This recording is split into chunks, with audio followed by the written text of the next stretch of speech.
of the individuals during this broadcast are their own, and may not be the opinions of their group or other organizations they may be involved with. All medical advice during our broadcast is not a medical opinion and should be checked with your medical physician. Hi, I'm Timmy. And I'm Mary Jane. He's the newbie. And this is the show where we tote cannabis. Talk. From both sides. Is that even possible?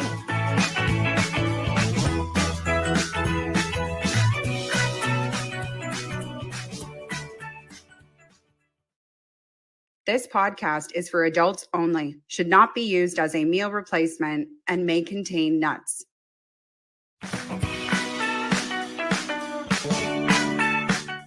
Hello and welcome back to another episode of The Newbie and the Doobie.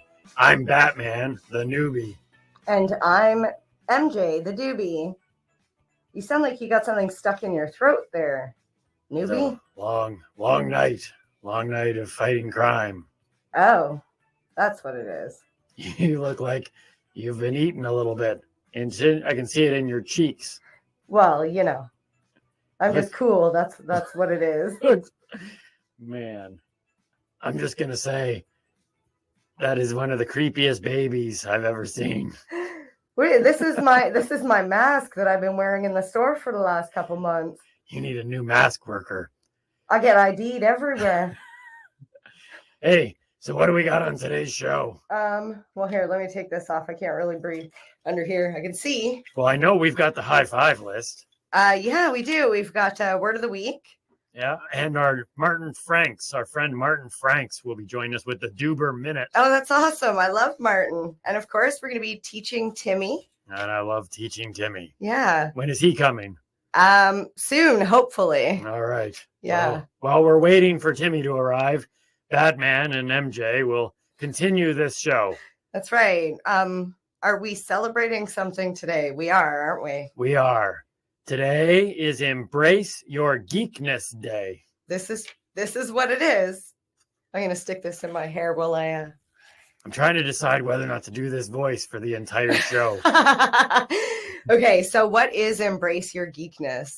Well, you and I actually did some research into geek, because at first we were like, well, we're not geeks, we're cool, which is what cool geeks. Well, we learned very quickly that the word geek and the word nerd are two completely different things. So when you think of geek, don't think of, the nerdy person that you know.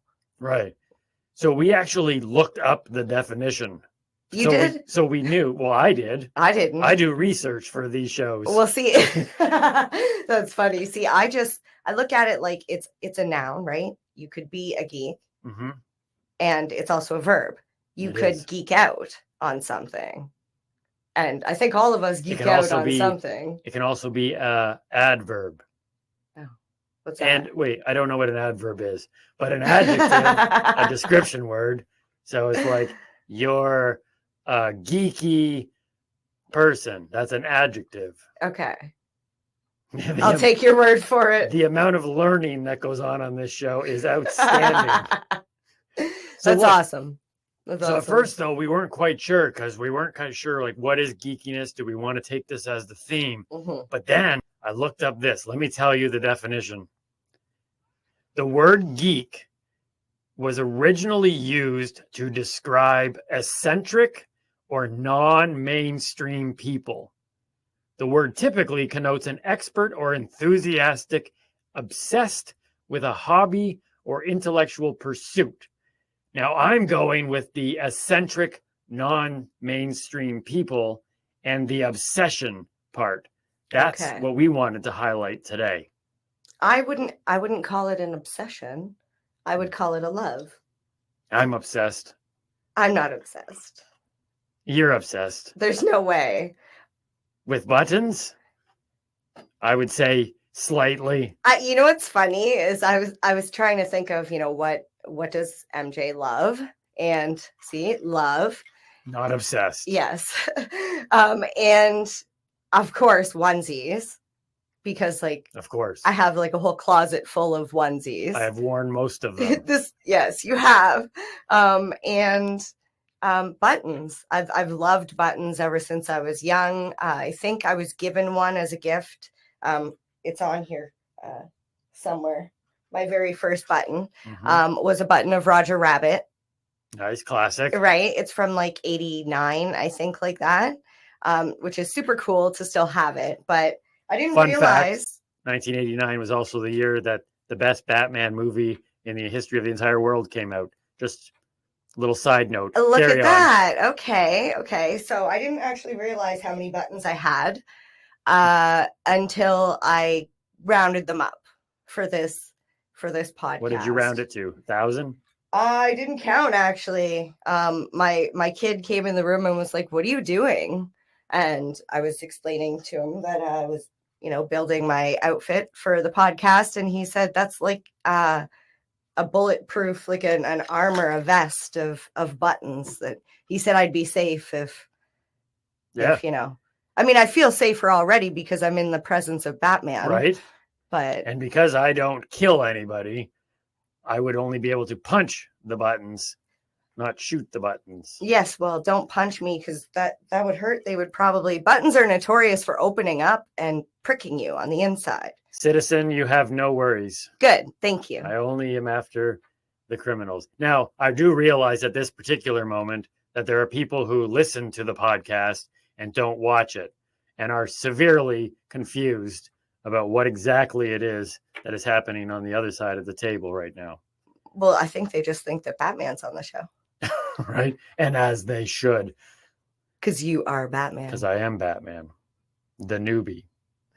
As, to be fair, as a superhero, I have not consumed cannabis or any regular medicinal pharmaceutical drug. I need to have my mind 100% clear. Not even coffee, folks. Not even coffee. Not even pop. Yep. Water. Just water. I literally just drink water. I'm laughing, but it's so true. It's true. Right? Yes. It's the best drink ever. That is a fact. Fun fact. Well, here's the thing. Growing up, I don't know what it was like in your life, but the word being a geek and having those obsessions, something happened over the years. Like if you were obsessed with comic books when I was in school, and yes, I read them, and I always wanted to be a superhero. So then I went into this intense training program, and then I gained a lot of money, and then I was able to become a superhero. I thought you were going to say muscle. It's not everybody's path, but it's mine. But here's the thing. Used to be made fun of, but then now it's almost like the minority are the people that don't watch Marvel movies and DC movies and read comic books. That whole Comic-Con fandom that used to be seen as you're the geeks, they're the cool people now. Well, I think it happened when it transferred from paper to cinema. Because personally, even back in school when they're like, do the Catcher in the Rye or whatever. And I was like, is there a movie for that? Right. So people just don't want to be bothered to read the book. Lord of the Rings. People will say, yes, but the book has so much more in depth. You're missing so much. 50 Shades of Grey. But as soon as they brought it to the cinematic world, I feel like people could just go and lose themselves in this experience, because like the Marvel universe, I can't even wrap my head around how all the stories intertwine. Sorry, are you upset because I brought up Marvel? Yeah, for the record, I'm sorry. I'm sorry. See, I'm one of those people that's not in the loop, and I didn't realize up until like I met Timmy. Yes. That it was it's like Look, Adidas and Nike. It's completely different. As a sole proprietor, I can admit that the Marvel movies are genius cinematic works of art. just because I am not currently in those movies doesn't mean that I can't speak honestly as a sole proprietor, vigilante. Do you think that there will ever be a crossover? Like, you know how the Flintstones met the Jetsons? Yes, I do. Like, is there going to be like a DC Marvel where the superheroes kind of like the Avengers all got together? Would there be like a master universe, so to speak? I am for that. Okay. Because I fear no other superheroes. So come on, Marvel, DC. Right? Let's bring it together.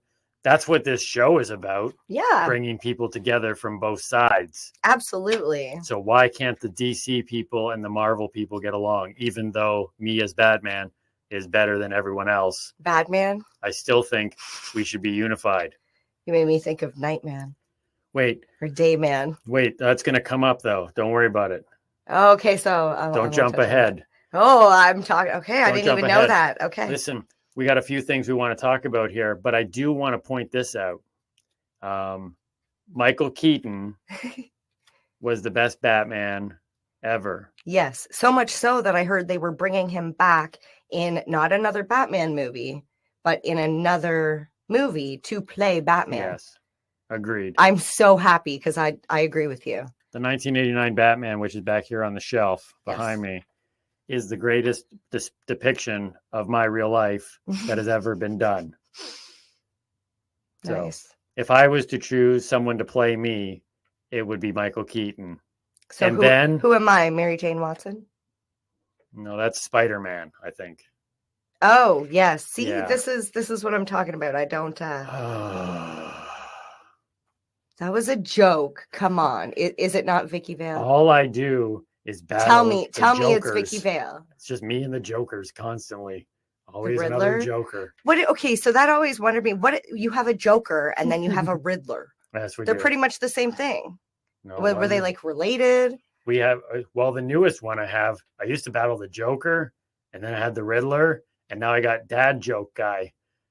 And he just tells dad jokes. He's not nearly as funny as the Joker. Oh my God, I seen him. He makes his kid cry. Yeah, he's better than the Riddler. So embrace your geekiness, whatever it may be, whether it be buttons or Batman or whatever it is.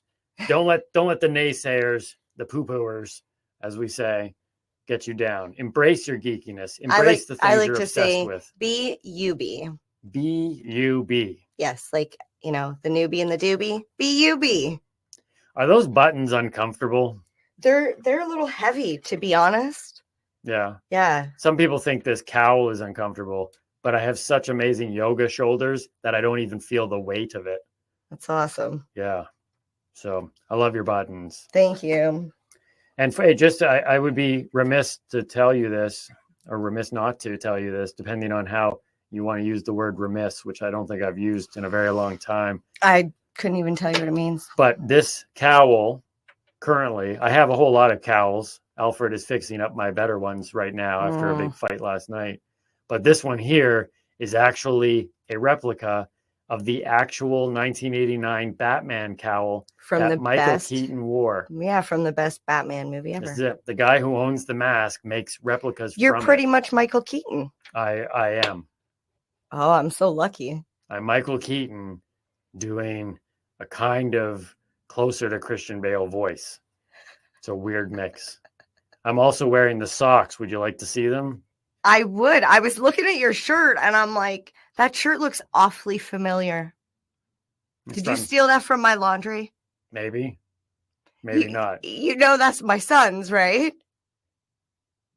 Let me show you my socks. These are my socks. These are my Batman socks. Oh my God. Yeah. I know. They're so cool. Oh my God. Okay. Right? Yep. Those are not mine. No, those are mine. All Timmy's. Listen, I think you should embrace your buttons, embrace your onesies, and embrace my bright colors. I'm going to embrace my Batman and everything else. It is okay to be a geek if it simply means you are an outsider, or as this definition here says, a non-mainstream person. Well, how many times have I said to you, I know I'm weird, but, and then I say something and you're like, but that's not weird. That's unique. And these are the things that make us unique. And the things I've learned growing up is a lot of the things that other people might look down at, like, I like to wear bright colors. I like to wear sparkles. And on a cloudy, rainy day, generally, I'm out in the brightest colors I have because I feel it's important to be you. And people will embrace you if you're just being authentic. So embrace your geekiness. Be you. Be you, be. Okay. So I'm going to just step out for a moment. Sure. Because Timmy needs to come back. Are you going to go down the stairs? Like, yeah, I'm going to go do that. Maybe you could do your word of the week. Sure. You don't want to do high five first? No, because I'm going to leave so Timmy can come back. Oh, okay. Yeah. Okay. So start your word of the week. Okay. All right. Goodbye, All right. everybody. Goodbye, Batman. I see the signal off in the distance. I love it. Oh dear. Okay.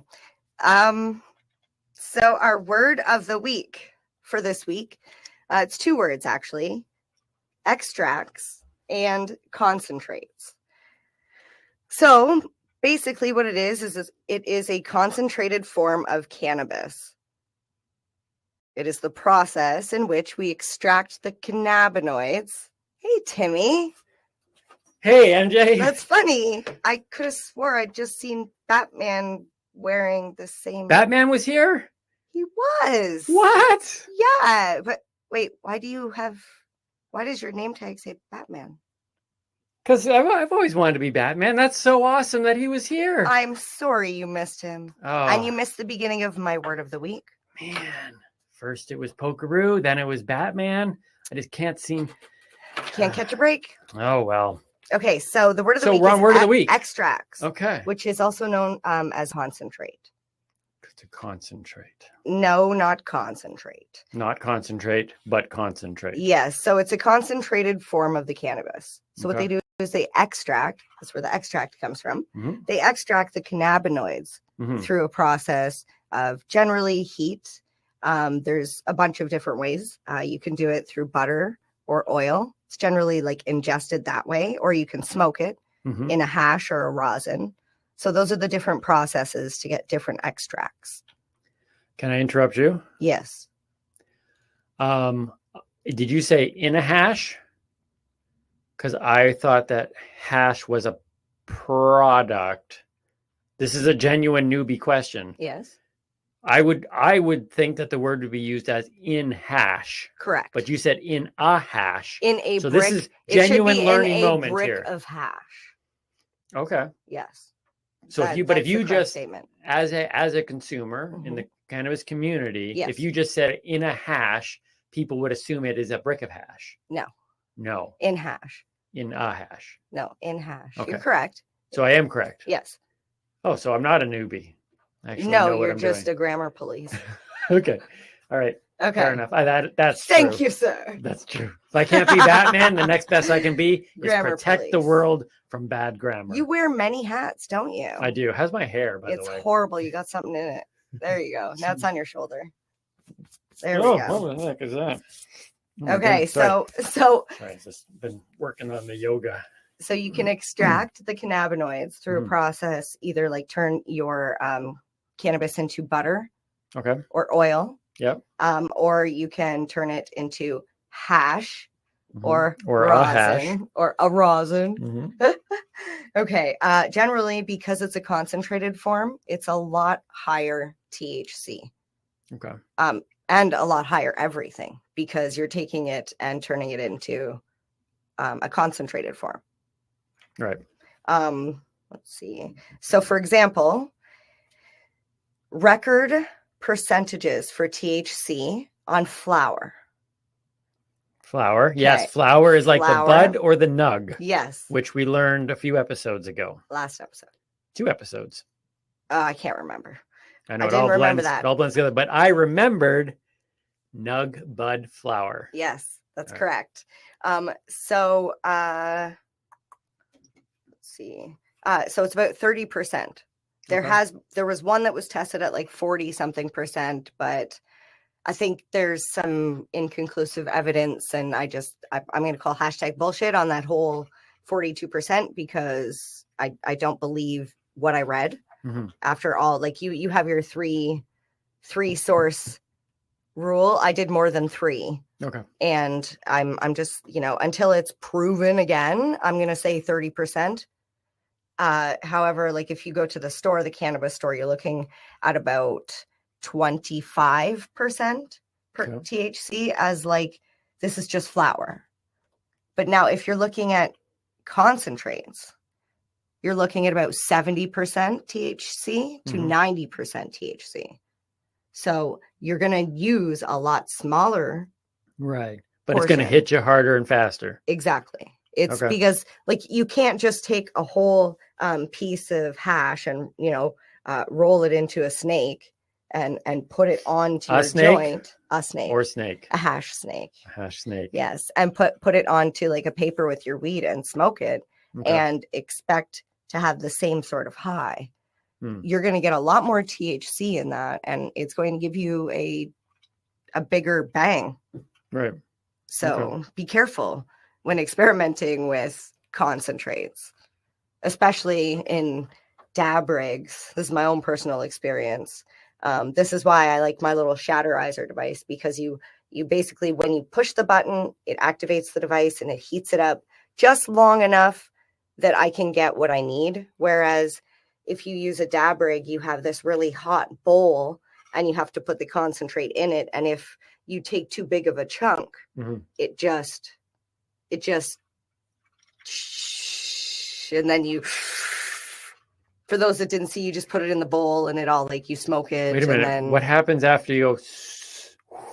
Then you go, and you get started all sweaty and coughing. And I literally, I was at a Christmas party. My coworker knew it was my first time dabbing and thought, I was a better salesperson than they were. And I got like better praise at work. And they thought they were going to be, I'm going to get her. It happens a lot with people that are like, oh, you've never dabbed before. And they think they're being like a smart ass or something. And he gave me too big of a chunk. I literally, my boss had to bring me a fan and I started stripping down at the Christmas party because I was so hot. I felt like I was going to pass out. And my boss brought the fan and put it right in front of me and plugged it in. And that was the joke for the next, MJ stripped down at the Christmas party and she didn't even have anything to drink. Well, if I had a nickel for every time that story was told about me, I would be one wealthy man. That's funny. The story ends with, and then I don't know why, but I ended up in my bra. True story. Oh, I know. No, but it's that. Okay, so if you're going to dab responsibly and don't do that to people. No. Especially if you know it's their first time. Be considerate. Right. Because you could turn somebody off of the idea of dabbing forever, because I'm telling you, it's scary. Yeah. Too much THC at once if you're not. Well, I think that's, to be fair, I think that's one of the things that that we're trying to do here. What I found interesting a couple of days ago, or whenever it was, we were talking about what it is, who it is that you want to deal with.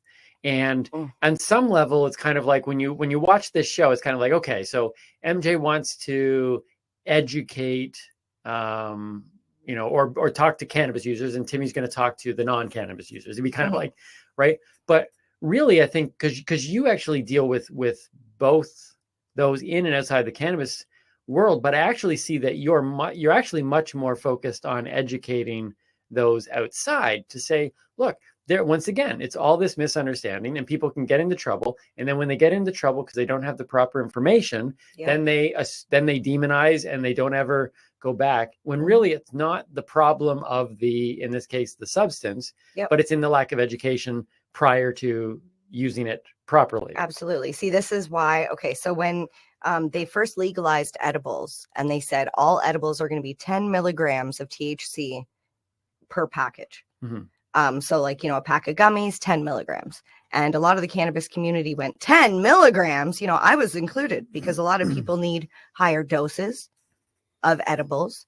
And, to go into the store and buy, 10 packs of 10 milligrams because they need 100 milligrams. Now they got to eat 10 times the amount of gummies.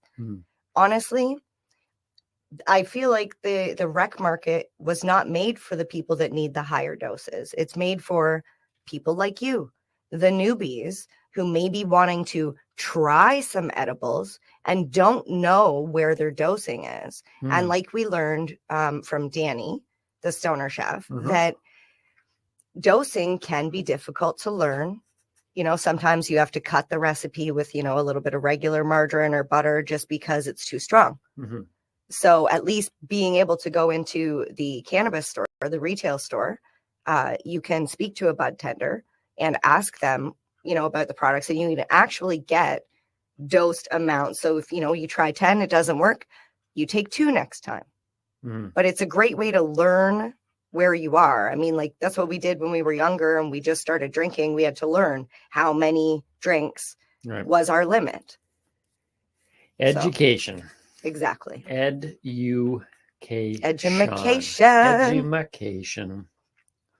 It's wonderful. Oh, that's a bad That's sign. a bad My sign. computer's just gone down, and we were going to actually need that that's funny. later on. So Nice. I tend to run my batteries pretty low. Yeah, you do. Yeah, and my gas. Well, let's move on. We'll figure that out later on. But yeah, no worries. Easy so breezy. let's do my high five list. High five. High five. All right. All right. High five down low. Yeah. So on Geekiness Day, and as you know, I brought in actually greatest movie ever, 1989 Batman. Today's high five list was pretty basic in terms of its principle, but I really want to express my opinion in this regard. Okay. So this is simply Timmy's high five superheroes that aren't Batman, because Batman's the given, right? So there's Batman and a gap, a lot of superheroes, a gap, and then Superman. So like there's like this large gap in the middle of superheroes followed by 2 gaps. So the greatest superhero is not Batman. Are you ready for this? Okay. Number 5 is someone who has recently come into my Your sphere? my sphere of knowledge that I gain every day, and is on here simply because it's fresh, it's new, and I'm thoroughly enjoying it. It's Dayman. Do you know Dayman? Yes, I do. Although I thought you were going to say Wanda, to be honest. Let me go through this list. I'm sorry. This is number 5 on the list. Oh, I thought we were going to. Okay, We are going back up. We're going 5 up. to 1 all the way to 1. I don't know why. For some reason, I thought you'd save the first one first. I don't know either. Maybe it's because I'm hot and I'm getting delusional here. Could be. You're in a onesie. I know. In a hot studio. You should do what I do and wear no pants. I brought an outfit underneath. Can I interrupt and can I why? Just, why are you wearing I'm really hot. And Wait, shake though. And you like instead of the belly dancing, you just do a little button dancing. Okay, but I have a question for you. Okay. And for you. I don't even know. Actually, So, let's see. and for you. And for you. And for you. Oh, not for you. So, this shirt I got. This is going to be our most popular episode ever. Thank you for those that are watching. Please like and share with your friends. Don't put your foot on that. You might get hurt. Okay, so this shirt that I'm wearing. Yeah. I don't know if it's a shirt or a dress. Okay. Oh, yeah. Yeah. It could be both. Right? Yeah. Okay. Yeah. I just thought it was like a slip. Well, this is the thing. I don't know. So I wear it both ways. Like, is this a shirt or a dress? I think it's a shirt. It's a shirt. It's okay. A crop top. Okay, almost. yeah. I mean, it could be either. Let's be honest. I like how you have to one up me though. Like, yeah, it's basically what I do. It's like, oh, she brought her legs out. I see. People ask, "Hey, why did you get into comedy?" And it's because I need to be the center.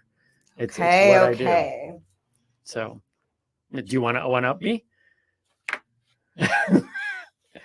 Best podcast episode ever. Right? Okay. Here we go. So the Day Man. Yes, You feel comfortable now? I do. I feel like we're both gonna, by the end of this episode, we might both just be sitting here. You wearing like It is still warm. you wearing an eye mask and me wearing Woo! Batman socks, and then clever camera positioning at that point. So, okay, so we're on Timmy's high five superheroes, not Batman. Number 5 on the list is Dayman. He is actually from the TV show Always Sunny in Philadelphia, something we just recently discovered, and I feel horrible for just recently discovering it. Well, you just recently discovered it. I had seen episodes here and there, we just watched the binged whole it. thing The first- on Disney Plus of all places. What an amazingly dark show. You want to talk cancel culture? I'm not Yeah. saying they should cancel the show. Please No, don't say do like. not.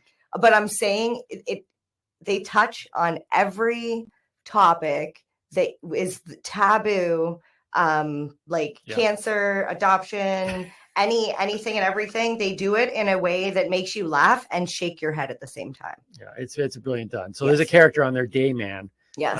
who he's fighter of the night man, right? The day man. Dayman, Fighter of the night man. champion of the sun.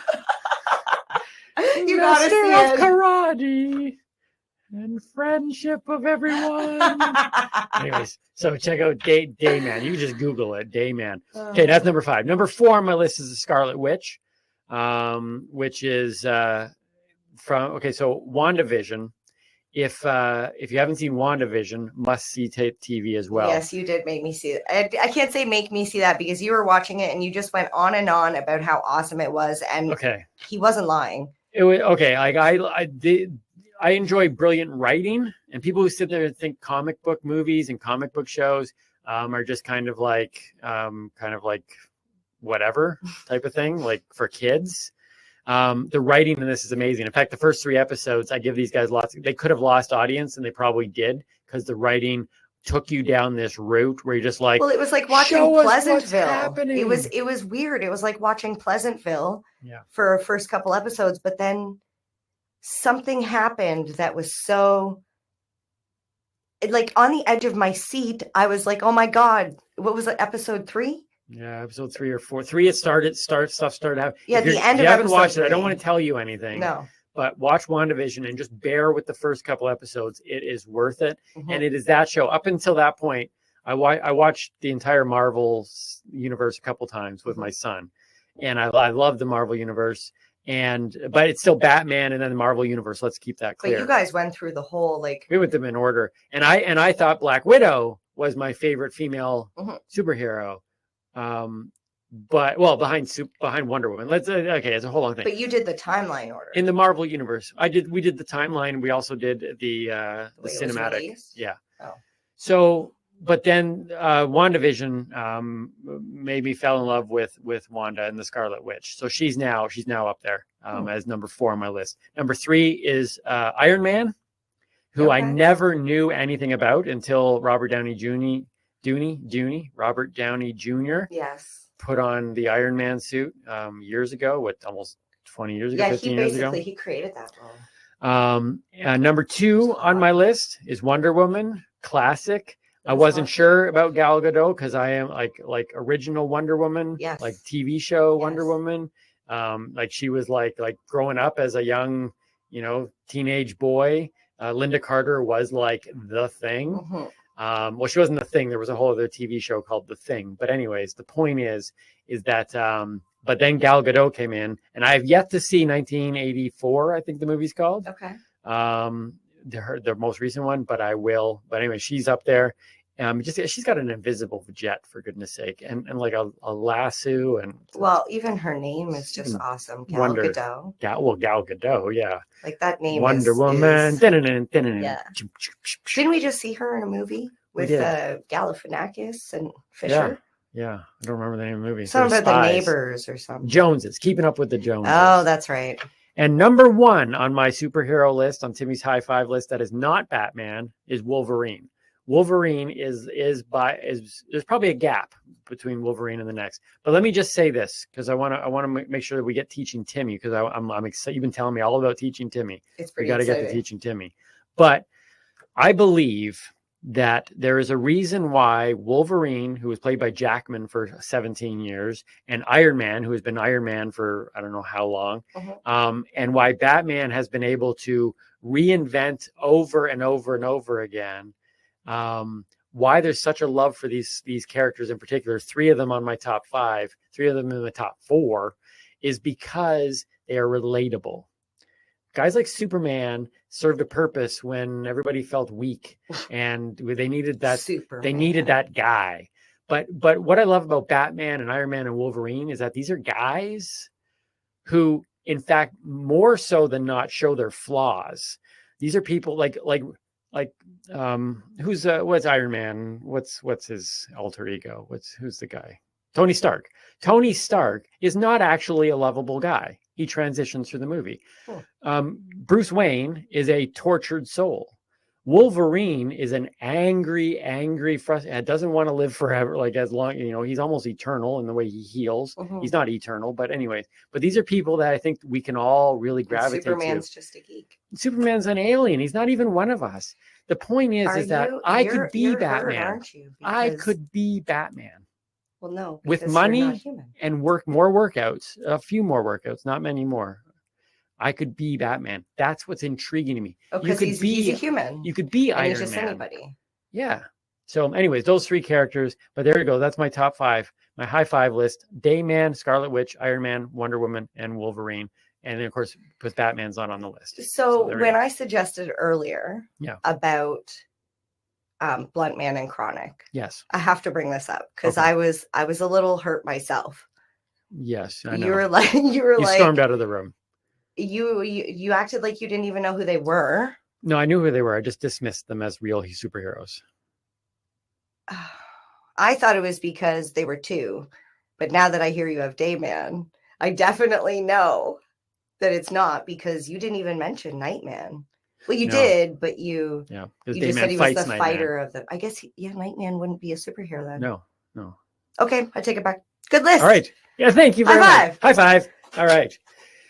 So right now we are going to actually quickly bring in our friend because we're not teaching Timmy yet. Okay. I was getting all. I'm so excited. I know. I'm excited about this too. I forgot about the Duber Minute. Right. We've got the Duber Minute right now. Now, a few episodes ago, we introduced our podcast, Friends and Family and World, to Martin Franks, our cannabis-using Uber driver down in SoCal, is what he calls it, SoCal. And we had met him at a comedy, went down there for the Clean Comedy Challenge at the Ice House in Pasadena. And we were excited to have him back. We've asked him basically, can you come in once in a while and just share a thought? And so once again, ladies and gentlemen, this is the second episode of our Duber Minute with Martin Franks. Hey guys, what's happening? Martin Franks here on the road. Just checking in. I was thinking about something I want to share with you real quick.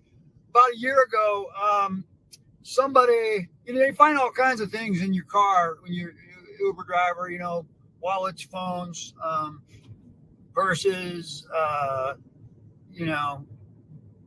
sandwiches, whatever, all sorts of stuff. But I guess one of the weirdest things I found in my car was a hamster, man.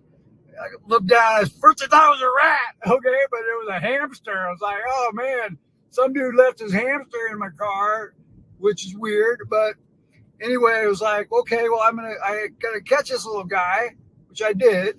Hamsters are cute. And I gotta, release him back into the wild, and then I thought, wait a minute, where do hamsters even come from? Are they like, from the country or from the jungle? I mean, what's their natural habitat? What's their environment? A hamster. And it's like, I don't know, man. It's like, whoever thought about that? Where does a hamster come from? Then I started thinking, wow, is a hamster even real? It's just like, or is it some sort of manufactured, organic, creature from a lab, right? It just got weird. I just had to get that thing out of the car at that point, so I pulled over. I let it go in the park. I hope it's okay. But Anyway, it just makes you think, man, about life and, you know, biological creations and such forth. Heavy stuff. Anyway, that's it. That was just my thought for the day. I got to keep it rolling. Martin Franks out. You know, I don't know if there'd be anybody else in the world that I would prefer to have pick me up in an Uber. I am so, like, I have so many questions. Is that where hamburgers come from? Like, is that where ham comes from? Yeah, see, I've never really thought about that. See, that's what, Martin Franks brings to the table things that I have never considered before, right? I think, well, some people might have considered that. Maybe. Martin did. He must make a mint off of tips. Wouldn't you? Now, however, the conversations, oh my God, the conversations that you could have with him. No, here's the thing though. So he finds a hamster. That's a weird thing. The hotel room that we recently stayed in, I found a Cheerio on the floor. I thought that was weird.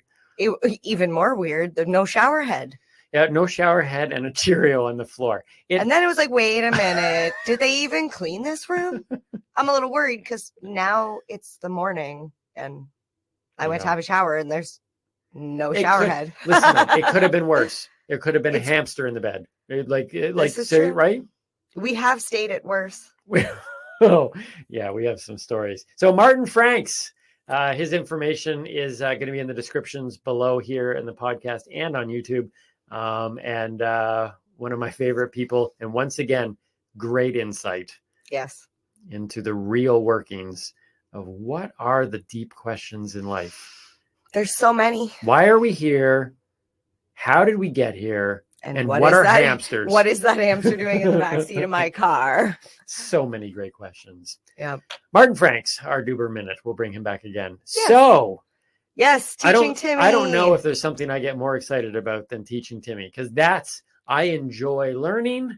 And when you bring this kind of hands-on experience, I'm ready to go. So, and this is the segment that stresses me out the most. I don't know if you know this, but I probably have voiced my displeasure a couple times where I'm like, what am I going to teach you? Tell me, what do you want to learn? And you're like, I don't know. If I knew what I wanted to learn, I would have some semblance of knowledge. Right. So, and I come with old school knowledge too, because I've been smoking before it was legal. Yeah, that button's on there too. I've been smoking before I was born. That button's on there too. I actually was, because my mom smoked when she was pregnant. So guilty. Anyways, so today I want to talk about the fact that cannabis, now that it's legal, you can literally go into a cannabis store if you're of legal age and purchase. I just want to show these. These are like, I feel like this is what we as cannabis consumers have been fighting for this entire time. They are a pack of joints. Yeah, when you showed this to me, I was super impressed, and I'm not even like anxious to try one, but I was like, that is a cool package. I opened the wrapper like you would a tobacco, like a cigarette pack, and I opened it, and there was the foil in it, and literally, there's joints in here. Look at how perfectly rolled those are. Almost as good as when I rolled my first one, eh? Almost. What episode was that? Like episode 4 or something like that? I don't even know, but like. But it was a good roll. They're not very big, but for 3.5 grams, remember we learned 3.5 grams is normally about $30. Yep. Depending on the store, you can get these for about $25 plus tax. So it's around $30 for 3.5 grams. And you don't have to worry about papers or rolling it or pipes, or it's literally ready to go. All you need is a lighter or a pack of matches. It's like if I was a consumer and someone would say, "Hey, you got a spare joint?"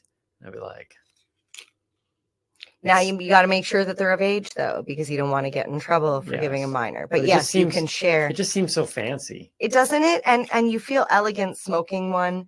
I feel like this is like when before legalization, I used to say like I want to be able to walk into a store and buy a pack of indicas or a pack of sativas and whatever I want. Are they going to get those things they have the them. big long stick. Mimi Cannabis.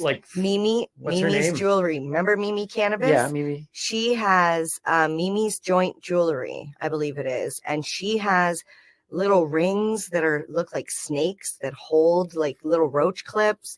Then they've got like those. I think they're called the Audrey. Yes, it was Audrey Hepburn. Yes, it's called the Audrey. She took some to gloves. Kelly's Green Lounge, and Kelly almost sold out immediately because they're such a huge hit. Yeah. And it's on my list of must-haves. I definitely need. I would to have get one just to hold it. But see, my point is, this was not always the case. Haha, case. Nice. We weren't able to just, go and get something that was ready to consume. Right. You had to get the bag, and then you had to figure out what to do with it from then. Mm-hmm. Now, cannabis consumers, I believe, what's the word? Do you remember? I said this the other day. Have a lot of ingenuity. Ingenuity. Yeah, we did. We figured out it was ingenuity. Because I thought they were ingenuous. Ingenious, but they're not. They're genius. I'm just going to say they're genius. They'll find any way. We walked like about 8 city blocks trying to figure out why this word didn't sound right. Yes, but that's because they're ingenuity. Their ingenuity. That should be the word. We should do that for word of the week one day. They're full of ingenuity. They're full of ingenuity. Ingenuity. Okay. Anyways, they can engineer a smoking apparatus out of almost anything. Okay. People have been known to smoke with pop cans. Yeah. Bible paper. I'm sorry to say. Careful, don't spit your water out. A long time ago, the cigarette packs, the foil from the packs used to be able to heat them up and separate the rice paper from the tin foil. Okay. And you could use the paper from that to roll a joint. Right. And chances are one of your friends, if you were smoking weed, had a cigarette pack. Okay. So there was always a way to find a way to consume. So today I'm going to teach you one of the methods of consumption was how to make a bong. Right. So if you don't mind grabbing from the shelf there, the red, leave Gino. Okay. So the red bong or hookah here is a homemade bong that I purchased a plastic travel bottle from Niagara Falls. Sorry. Okay. Coke, not sponsored, I might add. But we're not opposed. This is true. Definitely opposed to Pepsi, though. Opposed to Pepsi. Yes. Unless the money's good. Yes. If it's good money, then we're not opposed. So this is just a hookah style bong that I had made out of parts from a head shop. The hookah style, is that like when you hear about like those lounges where they're sitting around? Like it looks like they got this big like thing. It's the hose. The big hose. It's the hose. Passing the hose around. So a lot of times in hookahs they smoke shisha. Okay. So it's a type of tobacco. Shisha. Tobacco, sorry. Shisha. It's flavored shisha. Okay. Generally comes in a pouch, and there's like a method of doing that. But I use the hose because this was too big of a spot for me to put my mouth on and get a good airtight pull. Got it. So that's the method that I had chose. I'll just give that back to you. So we're going to make today. You want me to put this on the shelf? Or anywhere, even on down there is fine. So today I'm going to show you a water bottle. Yeah. We're going to need a lighter. Okay. Because we're going to have to heat up the water bottle and a pen.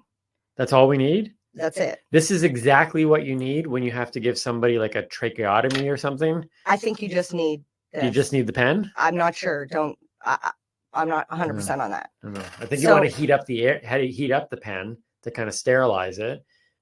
I don't know. See, this is. I thought these were the 3 tools needed. I could be wrong. I'm not an expert in that. We're making a bong right now, so I don't know about tracheotomies. Okay, on next episode, we will do teaching Timmy a tracheotomy. With a special person to come in and teach you? Did you not hear me say this part stresses me out? No, but we'll need a special person to be the ones who will allow us to do the tracheotomy. No more asking you. You don't have a say in what I teach you anymore. Fair enough. So, for the record, you have taught me to roll a joint. That's correct. And you've taught me weed math. Yes. And today, I'm going to teach you, now that you know how to buy your cannabis. Buy my cannabis. You're going to roll a joint. Your cannabis. You're going to learn, if you can't have papers, how are you going to consume? Now, chances are MJ, I don't have papers, but I'm going to have a water bottle, a lighter, and a pen. Who doesn't? Well, sometimes you just got to be ingenuitive. Right. Okay. So first point I want to add is anytime you're turning something into a smoking apparatus, you need to be aware of what you're using, because there are carcinogens in plastic and metals and plastics and wait, did I say that? Yep. Okay. So anyways, I made sure that the pen cap was metal. Okay. First and foremost, because we don't want plastic, because I'm going to use this as the bowl for the cannabis. Oh, wow. So the lid is Well, actually, if you were in a desert, it's going to you go. had a pen, you'd be okay. I would be all Well, right. you'd still need. I need the weed. I need the weed. So basically, I'm going to do this. The weed desert. And put the pen lid on top, upside down. Okay. But first, I need to make my hole. Okay. And in order to make the hole, you're going to want to measure first where the pen is going to go in, because it has to go on a certain angle, so that way when you consume, oh my goodness, I can see what's about to happen. it's not going to be like this. Yeah. It's going to be like this. Okay. It can't be too far like this. Yep. Or else you're going to have a water problem. The bottom of the pen needs to go into the bottom of the bottle. Yep. So it's really interesting that the bottle has these like this. So you can It's count how bump, many ridges. bump, and then here it's got these nodes. Yeah. Almost, and then bumps. It's almost like they're saying, "Hey, man, if you're gonna put So that's a pen through your bottle," not saying that water companies do this. Oh, but I'm saying water companies do this. Why else would they be there? What is the point of those nodes? I don't know. We don't even know if that's officially. I don't know. All right, so you're going to take your lighter and you're going to heat up the bottle very carefully, because you don't want to create too big of a hole. Woo! Or have it go pew. Wait, can I poke the hole? No, because it's not hot enough. No. Okay, that's never happened before. Oh, I don't even know if this is safe anymore. Oh, you know what it is? There's What's already it? a hole in it. Do you have a pre-made? Okay. So water That's what companies. it was. I was pushing the air out. See, I was pushing yeah, the air yeah. out, and I was like, why is the flame going outwards? So water companies not only created nodes where bongs could be made, but they put pre-holes They in the didn't water put a bottle. pre-hole. This is awesome. All right, so don't make the hole too big, which I probably already did. But we can fix that. Oh. And the way to test it. So, yeah, Woo. yeah. See, like this is, I will say this probably multiple times on this show. Only stoners come up with this stuff. Like you've got a pen with the lid on back, with the tip on backwards, in a water bottle. So in any, You've in created any bong, a way to smoke water.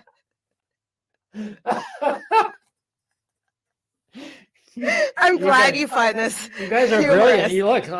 I'm going to say you guys because I'm in the cannabis space, but without being in it. That's why Genoway asked you why not, because I feel like, just like her, There- probably okay. cannabis expands your Yeah, thought process. I will out admit, of the box. Look, I'll admit, you take away, there's a whole lot of science, and people can throw all these science stuff at me. I will just simply say this: all of that put away, good and bad, put all that away, and I'm just going to say, pot smokers are at times genius. I'm just going to say that. I said that in the beginning. They're ingenious Ingenious. and ingenuous.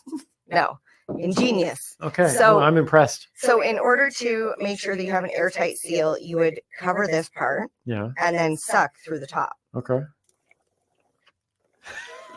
You see how the bottle Yeah. sucked in? Yeah. And that means there's a really good seal. Okay. If it wouldn't have sucked in, then that means here there's an air. Okay. And you problem. said that you'd be able to fix that. Yes. So a lot of cannabis consumers also carry chewing gum. Just in because case they you got to don't make want a the bad bond. breath. Okay. For like we hide it. A lot of us are closet consumers, so we Yeah. have like body spray and gum. Oh my So God, then you yeah. could, even if this part here is not Yeah. airtight, you can put some gum there. But then you would simply just put your ground up cannabis in here and light it, and there would be no screen, so the burnt cannabis would go down Yeah. inside. But you would just simply So you have just made a bong out of a pen, a water bottle, a lighter. yes. And this is a very quick, simple solution. Like if you need something on the go, don't, for the love of your lungs and your body, Please do not use this as an everyday consumption method. Like, please. If you're going to use a bong, get glass. Try and avoid plastic. Not really too sure about silicone yet. You checking the air tightness? Well, I have officially Take your finger off. I've officially and pull used and a listen bong. to the sound. I've never used a bong Listen in real to life. the sound. Put it up and do the bubbles. Ah, stoners love that sound. The bubble rip. But here, so there it is. There it is. Okay, let me just say this. Because most cannabis users have a lighter on them. Mm-hmm. In the hot weather, you're gonna have a water bottle around, and I don't know if people carry pens all the time anymore because everyone writes their notes on their Target phones. the older gentleman, because I guarantee you he's got one in his upper left breast pocket. Just go up to a lady, and actually a woman would most have women one too. will have one in their purse. Any age, right? Most women would have a purse. Guaranteed, most women today have a water bottle, a pen, and a lighter in their purse along, right? So if you're ever sitting there saying, I have some pot and I have no way to smoke it, find an older woman who's got a big purse, and guaranteed in there, you got everything you need. Well, honestly, the quickest way people used to do it was a pop can. They would just dent an empty pop can and poke a couple holes in the top, like a screen, and put the cannabis right on top and smoke it out of the. There we go. Thank you, MJ. You're welcome. Don't drink that water. You never drink bong water. I feel like I'm in the club now. Eventually, maybe one day we'll get you to rip a real bong. I'm looking forward to what's next. But until then, I am taking that outside, and I'm going to do a little video. All right, we should do a video of you using that. We'll post that on our social media. But I will put clothes on first, because. Fair enough. Yes. All right, MJ. Timmy. Another great episode. Embrace your geekiness. Yes. Be you. Whatever it is that you're obsessed about, whatever it is that you're into, just do that thing. Don't care. Why do we care what other people think? Why do we care usually what strangers think? You know how much we get bothered by strangers online? People we will never know. Timmy, I spent the beginning portion of my life when I found somebody that didn't like me. It was, but why? Yeah. What did I do? What can I change? And then I realized it's not me. It's you. I'm sorry for you. And just move on. And quite frankly, that's the way we do this podcast. Frankly. It's Franks and Beans Day, by the way, too. And oh my Martin God, Franks that's was on right. And you just said frankly. Anyways. Speaking of Franks and Beans. Yeah. Can I say it? I guess Am I allowed? I don't know. Frank and Beans. Does that not mean anything to you? No, not at all. Oh my God. Are you telling me that you have not seen There's Something About Mary? I am telling you that. Yes, I'm telling you that. And just like you didn't know movie, the Continuum Transfunctioner. Yeah, there's so much I need to learn. Next movie. Check. Yeah. All right. So go and embrace your geekiness. We're doing this show, and there's going to be people that like it, and there's going to be people that don't. All we hope is that eventually we have enough people who like what we do. Yeah. Just MJ being MJ and Timmy being Timmy, that we can talk about cannabis from both sides, and we can find enough people that enjoy what we do that we can just continue to do this and have fun doing what we're doing. That's right. I love it. Another good episode. Good job. What are we going to do? Oh, yes. Wait, here's the ending. Here's the ending. We're going to get this one. I'm Timmy. And I'm MJ. Stay lifted. And keep on laughing. Sort of did it. Not bad.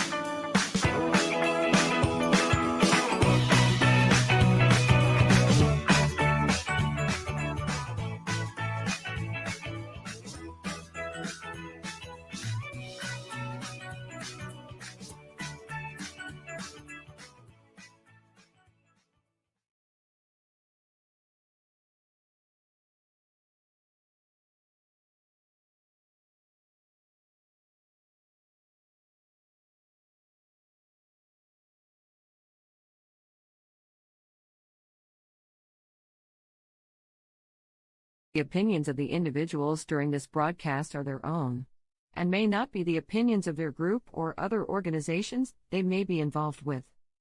All medical advice during our broadcasts is not a medical opinion and should be checked with your medical physician.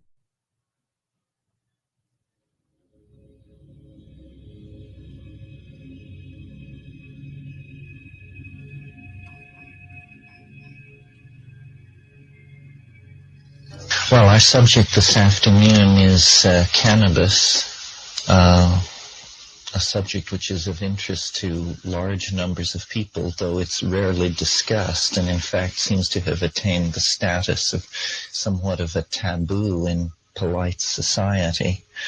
My interest in it is intense and lifelong, I must say. I remember when I first encountered it, within a few minutes of my first exposure to it, I realized that I was going to be able to self-medicate myself to normalcy.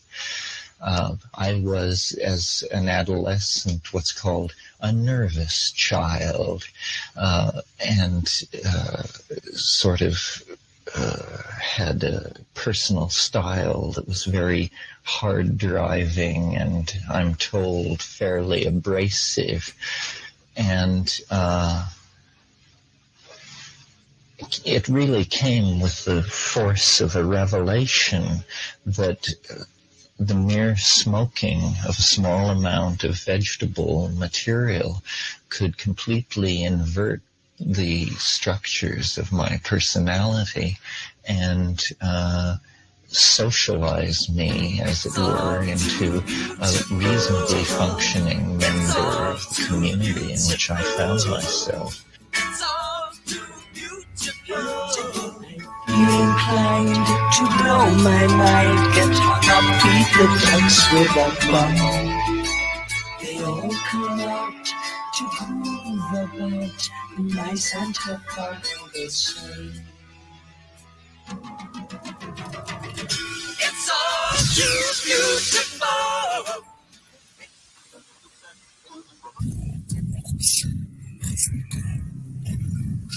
And that spells a the best fine stereo.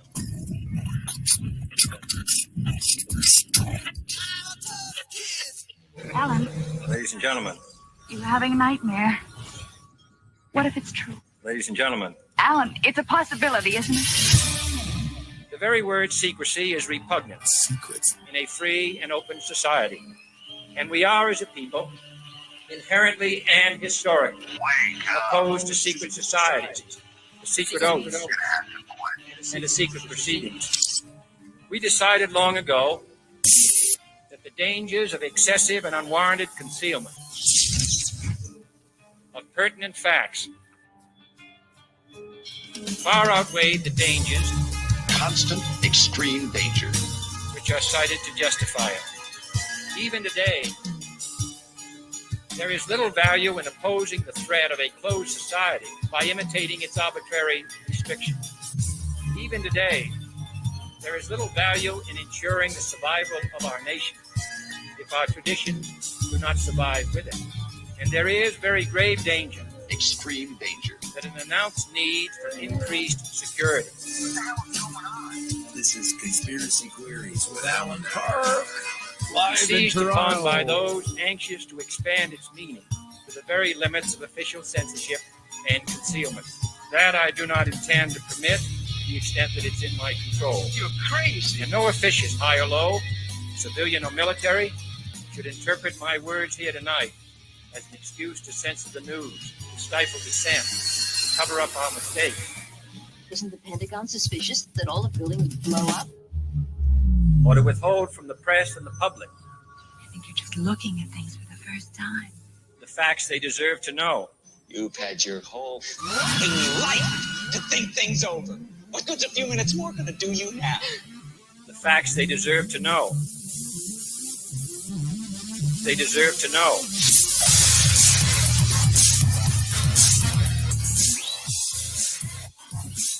Deserve to know.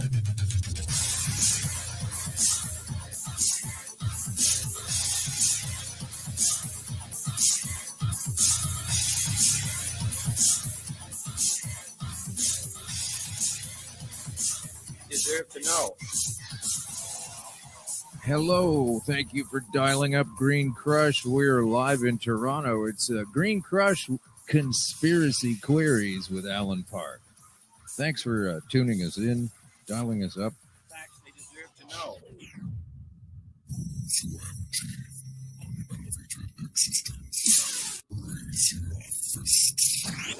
Okay, raising our fists to say, among other things, okay, that we're here to establish our rights. Hey. And we need to do that right now because a lot of decisions are being made, have been made, will be made a mess, primarily from what I've been seeing lately. My goodness, the politicians are still in control, that's for sure. Politicians and cops are in control of the transition.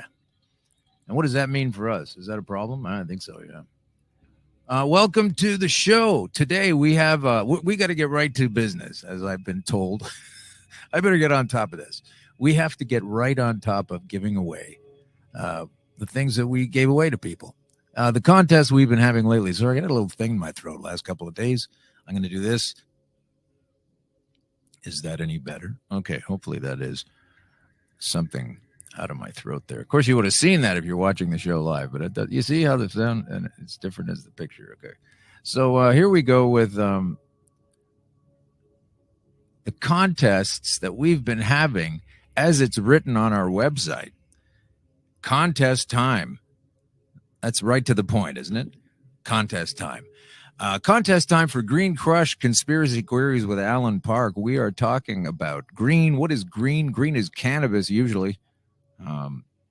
Sometimes it's money, but on this show, it's definitely not money. It's cannabis. And crush is what it can do to your illnesses. Specifically mine, I'm a stage 4 cancer survivor, as I'm often branded by folks. A survivor. I like to think of it as a victor, actually. Because I can't believe I'm still sitting here given flashes of momentary insight into my own memory banks where some of the stuff you go through when you're a stage 4 cancer victim, you want to get victor if you get out on the other side. So I'll take that, but I'll also take survivor. I get it. People know that word. There's a TV show called that. But we do have a contest to deal with, and let's get that done now. So this is exciting because we're talking about a movie that's coming out soon that has an Indiegogo campaign, and we're going to be speaking with the creators of that film today. Our guest is Cody Langtree, and he's here in the studio. So that's cool. We got another live in-studio guest. If you want to be a guest and you want to be on the show and you have something positive to contribute, come on down. And if you don't have something positive, and if you have an opposing point of view, come on down. So far, no takers. I understand. It's difficult to put yourself out there. I was on a Facebook thread the other day, and someone was telling me, I'm going to give you the salient points of what they were going through. They said, okay, first of all, I used cannabis and chemo in my cancer recovery, and the cannabis didn't work. And the chemo did. And then the next point was, but I don't really know anything about cannabis. And then the next point was all the reasons why he knows it doesn't work, while also claiming to not know anything about it. So these are the folks. these are the kinds of people. At some point now, I just pick up my ball and go away at that point. I go, there's no way you're going to change this fellow's mind. He's made up his mind. It's bad stuff. He doesn't want to know about it. Not going to look into it. But knows that it's no good because he's made up his decision that, I'm beating a dead horse here. But this guy was talking to me for about an hour back and forth, and I finally realized, what are you doing? He's up to the quicksand, up to his neck. And you might want to save him, but he's up to his neck. Why risk yourself? So Cody Langtree is here from Hamilton, all the way in from Hamilton. Is a winner of the Hamilton Independent Media Awards. Or HEMA? Is that HEMA? HEMA? And anyway, nominated 5 times, won twice. Best Journalist for Social Justice and Human Rights. And also that was the the movie, the Harper Man documentary. Remember that the guy that made a song about Harper, the previous prime minister of Canada, and then a song came out and now a documentary. And so Cody did the documentary. He's here today. Not to talk about that, but we could if we, it's all right. It's not like out of bounds. It's just not as specific.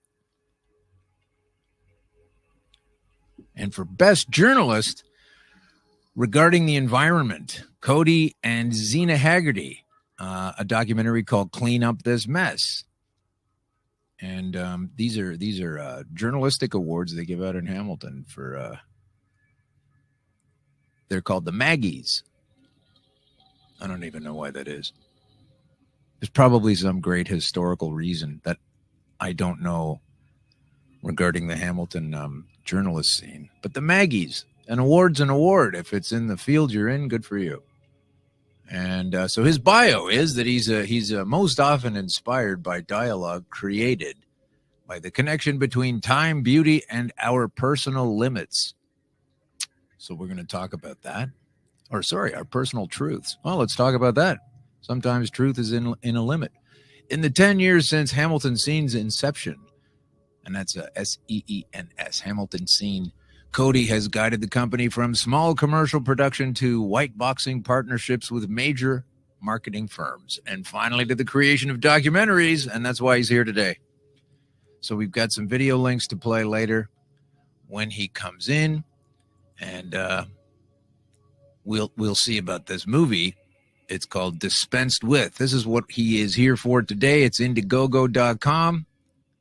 And you go to Dispensed With, a Canadian cannabis documentary. And if there's anything that's important right now regarding all of this transformation into how we're sliding around our cannabis rules around the world, as I broadcast from Canada at 234 King Street East in Toronto's, well, it's kind of a cool part of downtown. And we are at the Pacific Junction Hotel. Come in and get some food and some drinks. Sit around and talk about it with us. Talk about the place. Talk about the topics on the show. Here at Eggplant Digital Media. Brought to you by Eggplant Digital Media.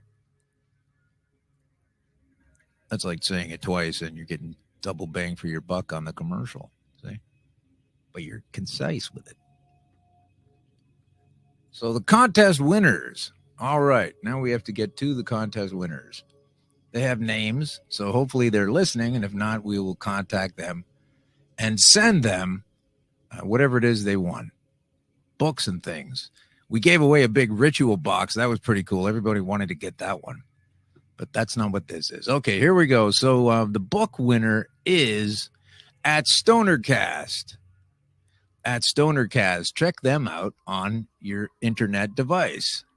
Another great show about all things cannabis.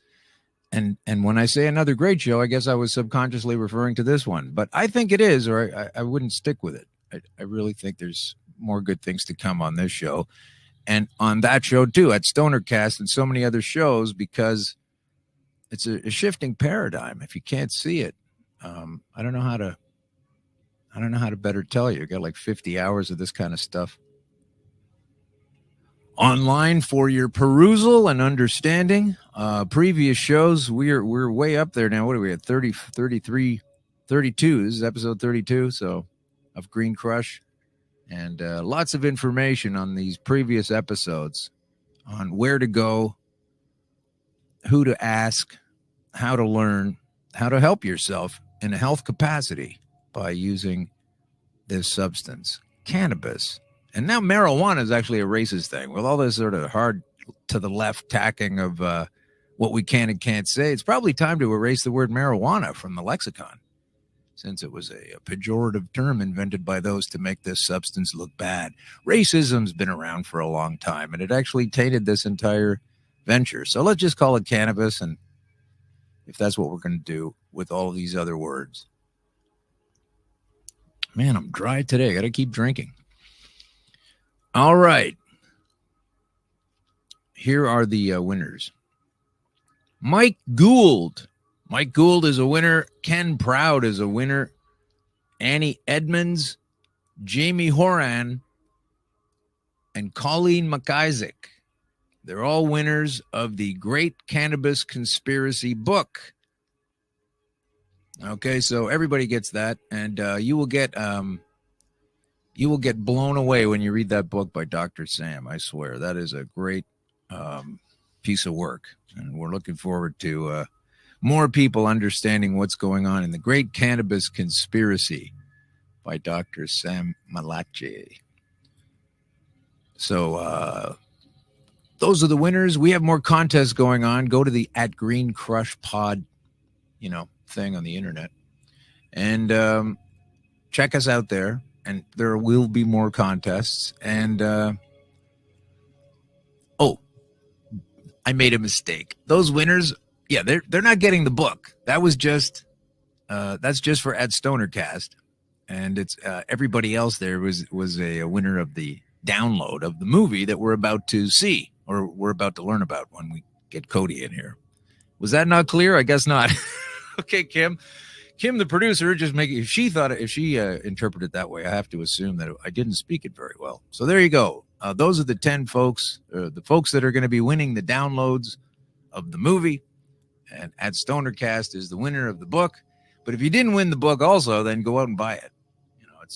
You want to learn about what's in that book. So now, on with the nonsense of the day. Is really what it's all about at this point. Canada, right? We'll start here and work our way out to the rest of the world.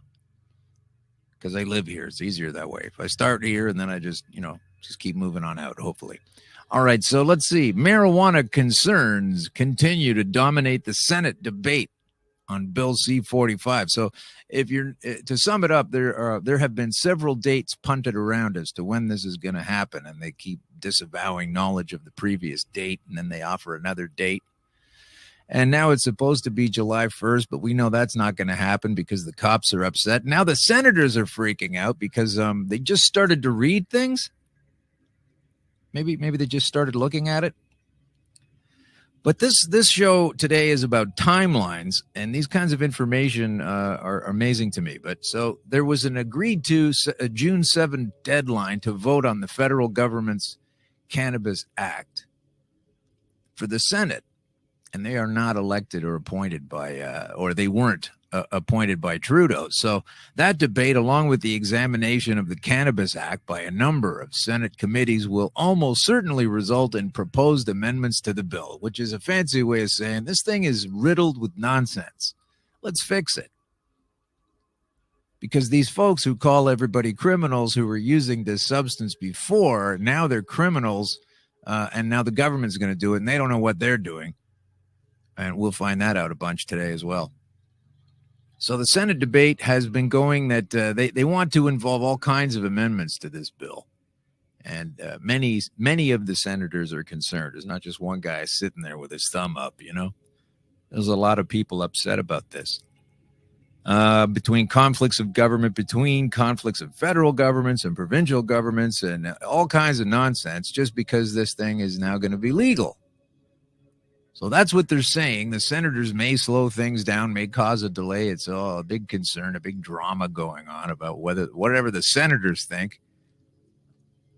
This is another piece of information regarding the Liberal government. Here's a conservative senator saying the police. Here's one thing that senators are upset about is the police won't be ready for high drivers by the Canada Day deadline.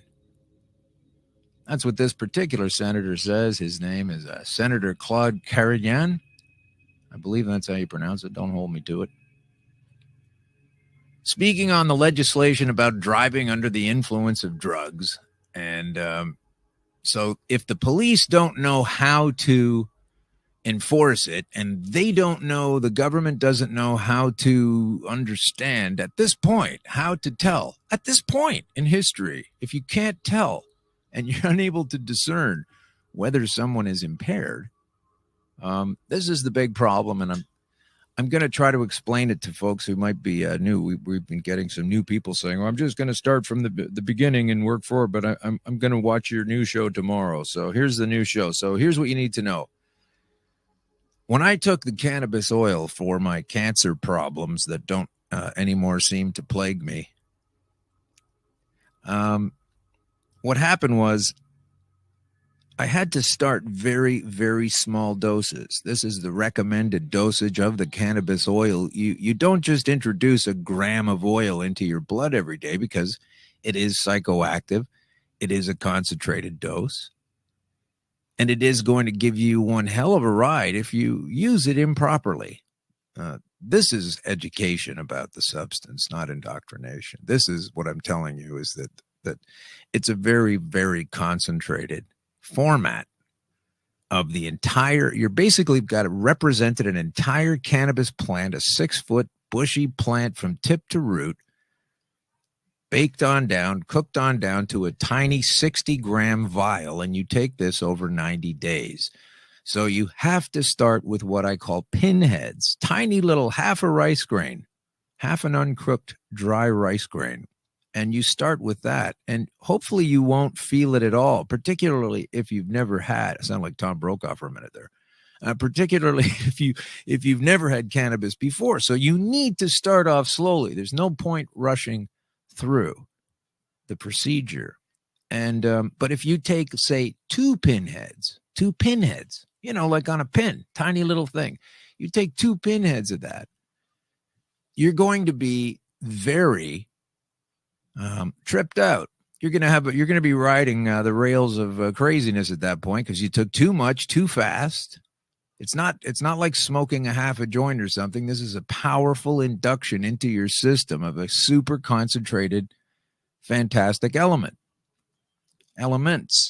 in terpenes and cannabinoids. But the thing that gets you high, the THC, is also concentrated at that point, which is great because you're using it for healing. But you have to go very slowly. Now, I'm explaining on the one hand how to take this oil if you need to turn your health around. So it's a bit of a refresher. And I'm also explaining that the impairment laws and why the grounds are that I believe that they are completely off the rails and don't make sense. And these folks are freaking out because they know if they're going to come out with the laws that we've been hearing about, they're going to be constitutionally challenged all over the place, scientifically challenged, and why these folks don't want to get this right before we usher in the paradigm of people getting arrested and everything else. It's about time they learn this thing before they create that hell that could happen in the courts and families and people getting busted and all of that. So I'm trying to say that if you take this tiny little pinhead amount, you're good. If you have 2 too quickly, or even 3 pinheads, that's not a lot, right? 3 pinheads. That's not a lot, right? But it is if you haven't had it before. And you gradually build your way up until, now you're taking 5, 6 pinheads. Now you're taking a whole rice grain. Okay. Now you're taking 2 rice grains, and your body eventually, through the homeostatic process, how about that? It eventually metabolizes, and it's no longer the psychoactive engager at that point. It's, you're fine. And you've learned how to build your tolerance, or you've trained your body to build its tolerance.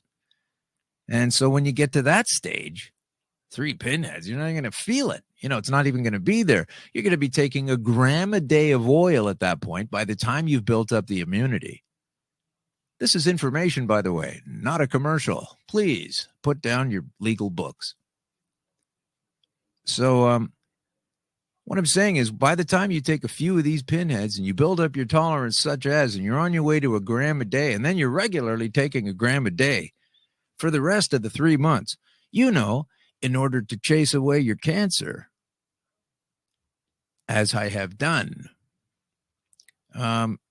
instead of realizing that at a gram a day. So if I started with that back when I was supposed to be taking a pinhead, you can imagine. I mean, you're going to pass out. You probably go into what they call a green coma. Is that what it is? Green out. And you'll be asleep for, oh God, maybe a day and a half. That's all true. It's a thing you have to learn, that this stuff is a tool, and don't be one and use it incorrectly. So the point being, if you've already figured it out, since I'm leading you towards why this impaired driving thing is a total crock of shit, and I don't care if it's a problem for them. It doesn't matter that it might be inconvenient for the filers and the filing cabinet openers and the pushers of paper, etc., to go ahead and arbitrarily arrest people for something that they don't really seem to care too much about the fact it's scientifically unsound. And that point is this. If I take a sleeve of this stuff, 1 gram, and I take that and I'm doing that for 3 months, and I'm into the cycle where I've taken it in and I've acclimatized to its psychoactive effects, and I'm not impaired, and I can do anything that there is to be done without fear of impairment because it's not like alcohol, and it shouldn't be purveyed by folks who are all about that. But it is. And I can operate with that gram in me, not just me, the person, anybody who has built up their tolerance, and there are thousands of us. So open up to that fact as well. That folks are able to tolerate this dose because it eventually becomes normal. But if you're just starting out and you take a half a pinhead and then a rice grain, then you move on to 5 rice grains and you jump there too fast, and then let's say the next night you go, yeah, you know what, it's Friday, I'm going to take this whole gram. You're going to be so spaced out. It's unbelievable, but you're already spaced out on the little tiny amounts. So the question is, how is it that a person, okay, settle down, I'm not trying to get anything going in that direction.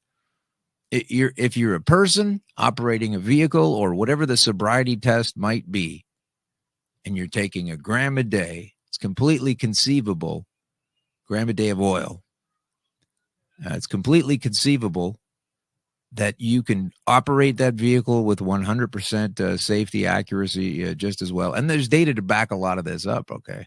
Not every single thing I'm saying has data behind it. But that's my opinion behind there. But there is data to show that it doesn't interfere the way alcohol does. Your body's trying to purge alcohol every second it's in there. That's why it's off-gassing, later. You had too much, wake up in the morning, smell like the bottle you drank last night. It's still coming out of you. It's chasing. Cannabis doesn't do that because it's a nutrient and it doesn't want to leave your body. And I don't know why people that set laws and policies continue to pretend not to know that shit. So, yeah.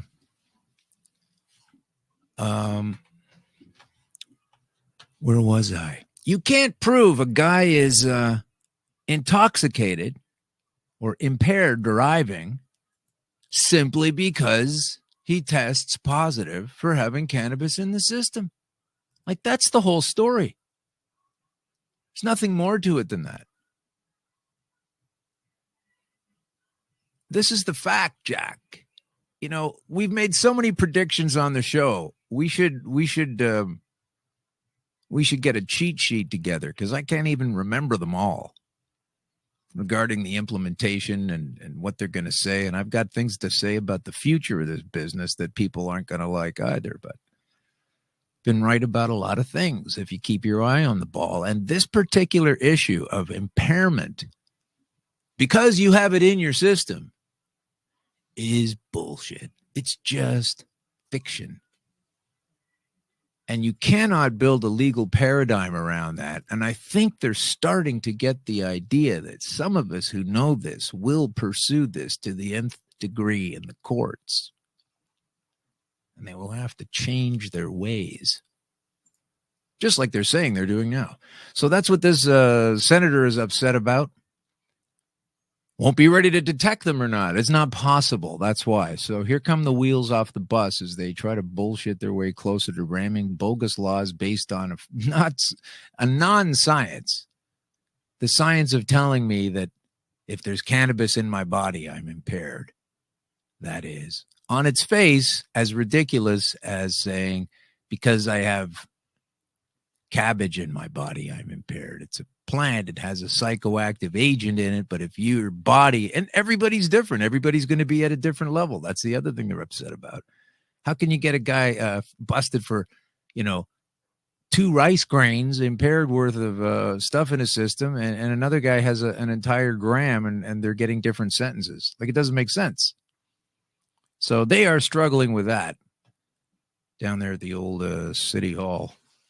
And by that, I mean Canada's Parliament and all the other provincial legislatures. So that's what they're trying to do with pot drivers. Pull you over. You test positive for cannabis, and there's a good chance of that you will if you had some within the last month. Whereas if you got really canned up a couple of nights ago at the bar, 2 days later, I'm sure you're fine at the very most. So it's a different game, and they're trying to put the same rules on it. And it's so boring because they've been doing that from the beginning since they started to budge on this. You know, they don't cite research. Bill Blair doesn't cite research such as, you know, the new study from the National Highway Traffic Safety Administration finding that drivers who use marijuana, cannabis, are at a significantly lower risk for a crash than drivers who use alcohol. And then they go, yeah, but we don't want any crashes from that. And they don't test them for any kind of prescription drugs. But after adjusting for age, gender, race, and alcohol use, drivers who tested positive for cannabis were no more likely to crash than those who had not used any drugs or alcohol prior to driving. Okay, that is the major point right there. It's not a factor. Hey, that's fake news you got going there. That's bullshit. You can't. Yeah, it's the Washington Post. Okay, everybody loves the Washington Post. It's a mainstream publication, Washington Post, February 9th from 2015. Now, this was before the big storm on pushing these things through, so they kind of forget that these articles exist. And if they've begotten themselves further into the science at this point with these machines, we'd be hearing all about it.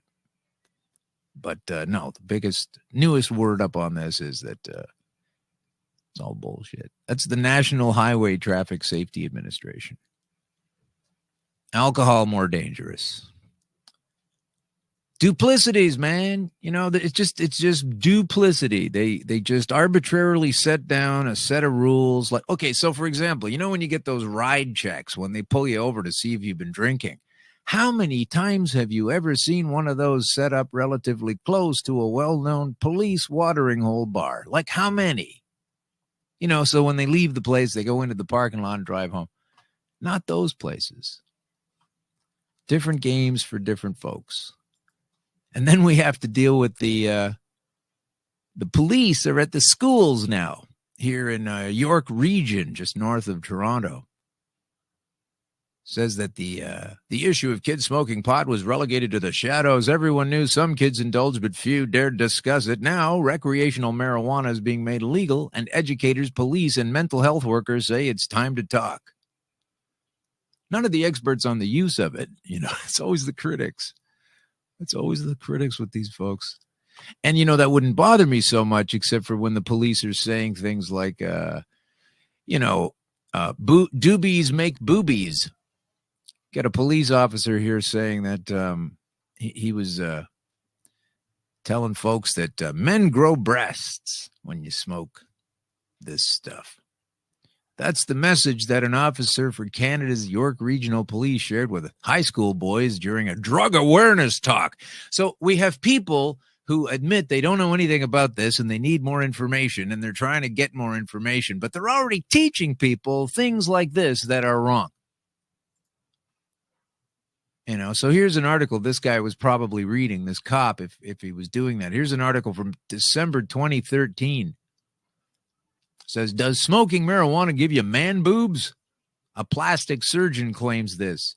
Anthony Yoon says moobs are caused by an imbalance in levels of testosterone and estrogen.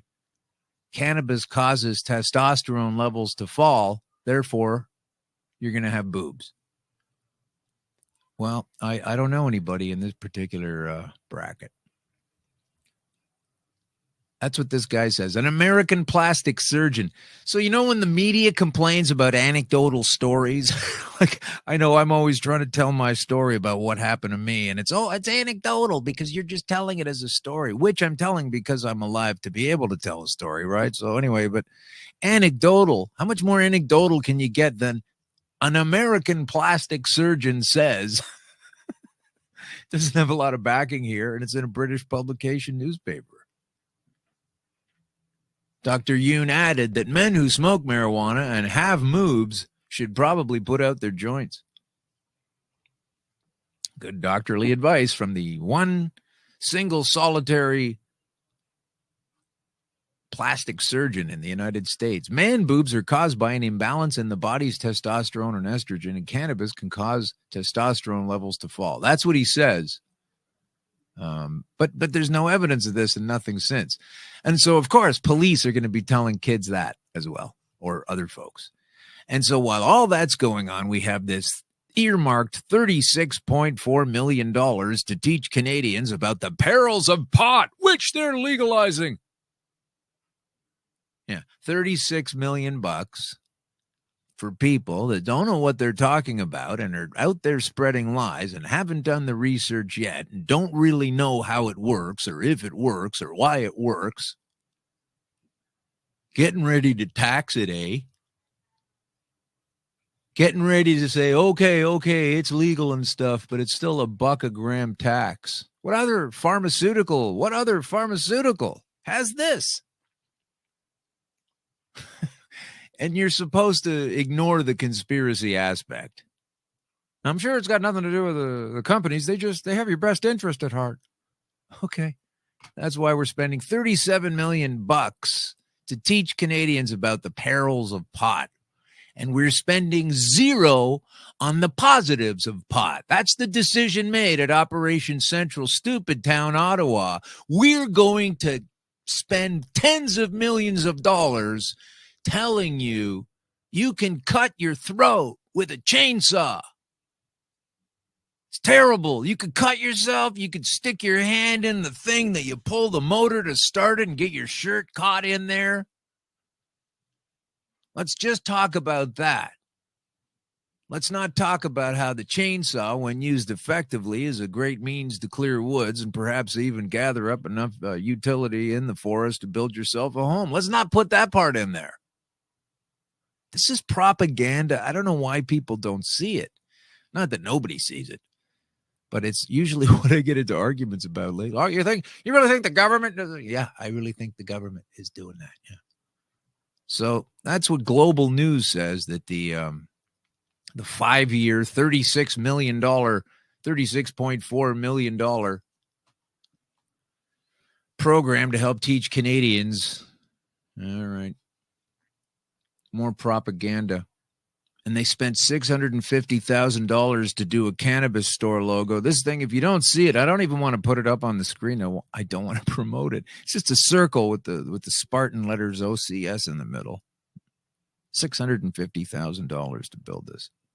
I know it's done by an ad agency, but look at the Green Crush logo.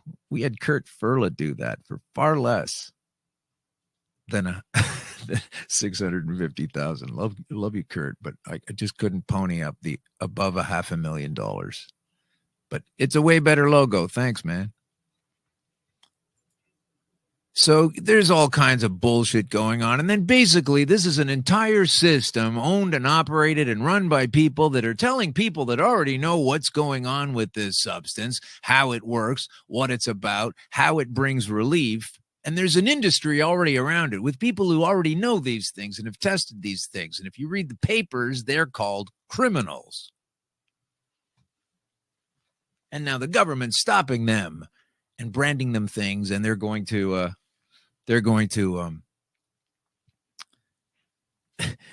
take over control and profiting and all of that. So anyway, we're going to bring our guest in,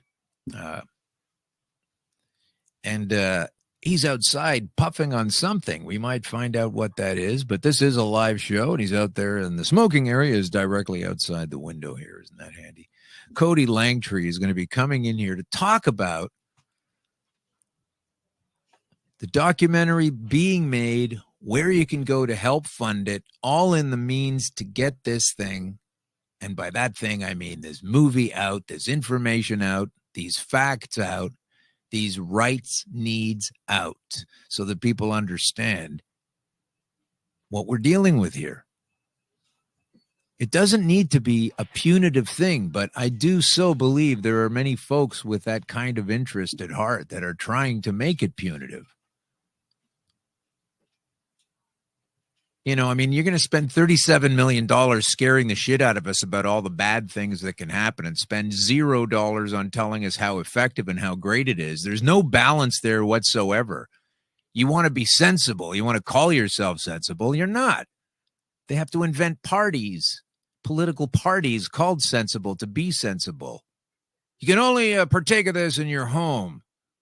Well, my kids are there. Well, you have to do it there. Well, I'm in a rental building and my landlord says I'm not allowed to. Well, I can't help you out. Like it doesn't, we can't keep doing that kind of shit.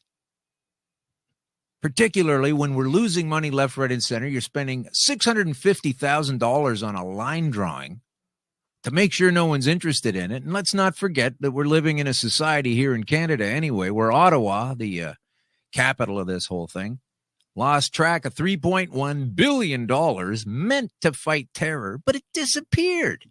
And these are the folks still at the helm. This has been going on through different administrations, but they keep doing that.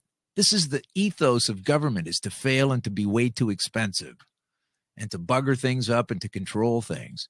So with a person like our guest today, Cody Langtree, coming in to talk about their movie and how they're funding that movie, we're going to find out a little bit more, I guess. So thanks for coming into the studio. Oh, there's your mic. I always do that. Okay, I'll say it again. My pleasure, sir. It's his pleasure. We're here. It's kind of now it's snowing out here. Wow. That's a gorgeous day. One of those like last little bits of winter, right? Yeah, it is. Feels good. Hopefully last bit. Yeah. So anyway, Cody what are you, a director? Yeah. Okay. So tell us a little bit about your getting into the cannabis awareness that you do have. Prior to even putting this thought together of making a movie. Well, I'll give you a brief history of cannabis. For me, is in my mid-20s, I managed a nightclub here in Toronto, and I was working 75 hours a week. Had casually been smoking before then, and suddenly I was smoking about 3 joints a day, and I was running myself ragged, right? Basically, and I was dealing with it by smoking a lot of weed, and didn't think of it as a medical thing at the time at all. Just didn't even ever consider it. I was just like, I like this. Life is good. I'm having a fantastic time. Smoked my face off, worked my butt off. One day, my boss dropped a couple kilos of coke onto my desk and told me to put it in the safe. And I was like, oh, I quit. Oh, wow. Yeah. Couple of kilos. Exactly. I was just completely stunned by this. Let's not name any names. Out of the blue. Right no. Really lovely guy outside of that one thing, I think. And just completely surprised me. So I quit. And I had not been cashing paychecks for like a year. I'd just been living off of a whole bunch of other monies that were coming in and stuff like that, and had no time to spend a penny other than on rent. And realized that I was sitting on a bunch of money, moved up to Kitchener, decided to go back to school for film theory to become a filmmaker, and sat there for 6 months and didn't know what to do with myself, and was still in the habit of smoking a lot, but suddenly didn't really feel the need for it, and grew a little bit of cannabis, thinking, well, this is an easy way to save money. Right. And by the time not ultimately, but what I did was I learned a great deal about something, because I fully nerded out on how to grow cannabis, and quietly just grew a half dozen plants in a closet in my little wee apartment. And I thought, oh, this is a neat little thing to do. Right. How many plants? Oh, like between 6 and 10, 10. What was legal then? I can't recall. That amount when they had decriminalized things under a Kretchen. So it wasn't even, if the police had walked in, they would have been like, nice plants, dude. Right. Which was a fine state of affairs at a certain point. I didn't mind that at all. But the process of doing that, I was taking care of something, nurturing its life, and learning something, and going through a process of growth myself, and also working 0 hours a week instead of 75. I calmed the heck down. Right. And stopped smoking completely. Didn't want it, didn't need it, didn't carry forward the habit with it, and found myself not really that into it. So at the end of it, I very proudly had like, a couple pounds. Right. And that was nice. Great. And all of my friends loved me for it. Sure. Because I was just like, I'll giving try it away this at this point. Yeah. And I'm like, here guys, everybody enjoy. And then I stopped. Just, it had nothing to do with it for many years. I'd be in a party situation and somebody would pass me one. I'd be like, I remember the taste of that. Let me have a little bit of it. Not a bad thing. Right. Completely fine in my life. And just kind of over the last year, I've been having issues with anxiety for years. I'm getting into a place where work is something that's really intense for me sometimes, and other life things are really intense. And I was like, wow, I could really use some clonazepam or some Valium, or and I'm thinking about the process to go through that. And you talk to a doctor, and I don't have a regular doctor. You just talk to a plain old doctor and at a clinic or something like that, and they're like, no, that stuff's addictive and I'm not going to sign you a script for it. Or the opposite is they'll sign you up for a script for it and not even tell you that it's addictive. Right. Next thing you know, you're hooked. Not really my jam. And somebody mentioned CBD oil as a thing to try, and in my head, I'm well versed in the past in cannabis and what it does. I was like, I don't know if that's really a thing or the answer for me. I know what getting high is about, and whatever probably isn't really going to help me, but I'll try it because you know what? There's zero risk. Literally, I'm going to drop $60 on this and see if it works for me. So I tried it, and I took the little amount that they told me to take, and my bottom lip went a little bit numb, and I was like, that's kind of funny. And I was like, prepared myself mentally for getting high. I was like, oh, in a few minutes, I'm not really going to be able to do anything and I won't have any focus or anything like that. But the exact opposite was true. So when I'm in a state of anxiety, life becomes a little bit blurry. Life is blurry. Yeah, a little bit blurry. Like it's like my brain is running too fast. So it slows itself down and my vision goes slightly foggy and I'm unsure about things. Anyway, I took the CBD oil.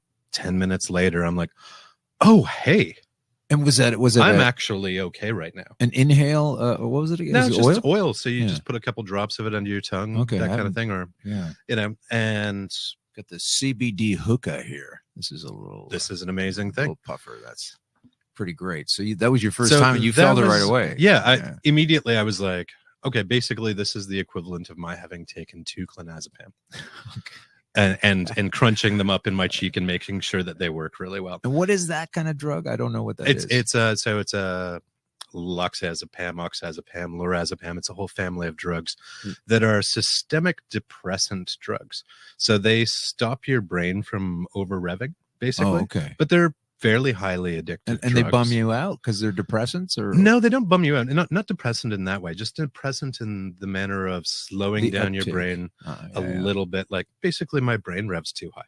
Okay, and me slowing it down means that I'm actually functionally smarter. So, what problems did you have with the clonazepams, etc., the alphabet soup things, where you felt okay, this is good, and then you hit a point where no, it's not? Well, it's so I, varying times have had prescriptions for those kinds of drugs.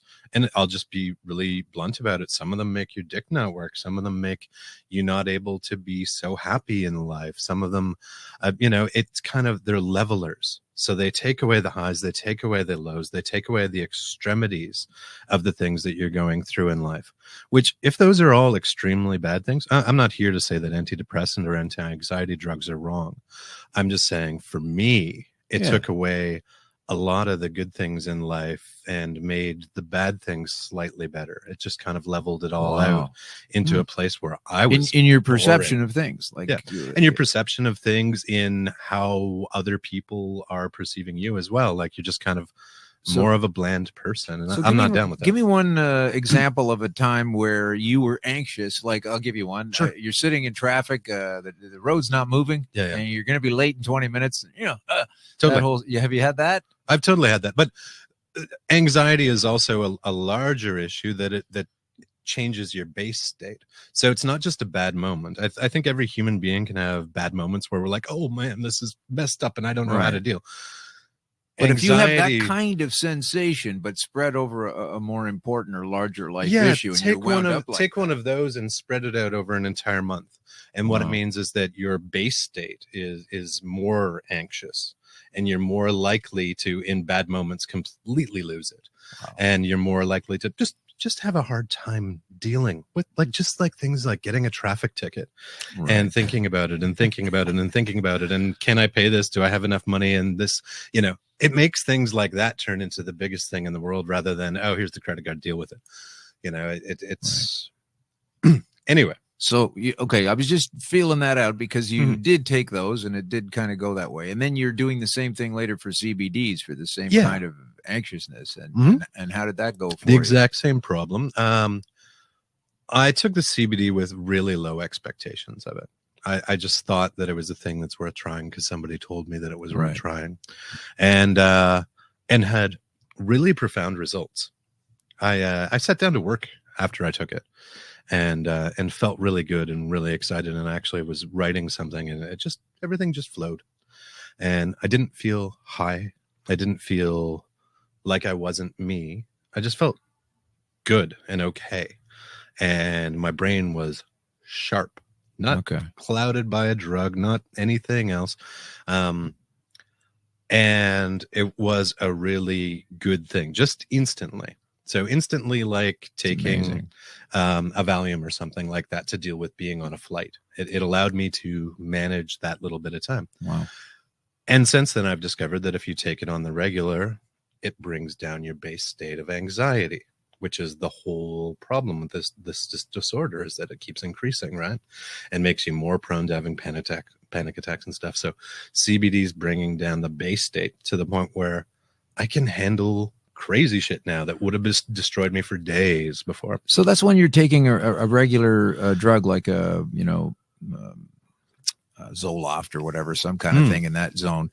They all tell you, and I'm just picking on that one because it came to my mind, but similar drugs. Well, let's pick on Paxil because I have experience with okay, Paxil. But the premise of all of these, if I'm not mistaken, and they're all different companies and whatever, but the basic premise is, here, take this, and you have to start packing it in, and don't expect results tomorrow or the next day. It's going to take a couple of weeks, kind of effect. thing. Yeah. So it's the same thing, and then you're setting a baseline there with that particular drug. Yeah. So think about like an audio waveform, which you might be seeing on your recording device right now, where you have the spikes below and above the line, and this is bass and this is treble.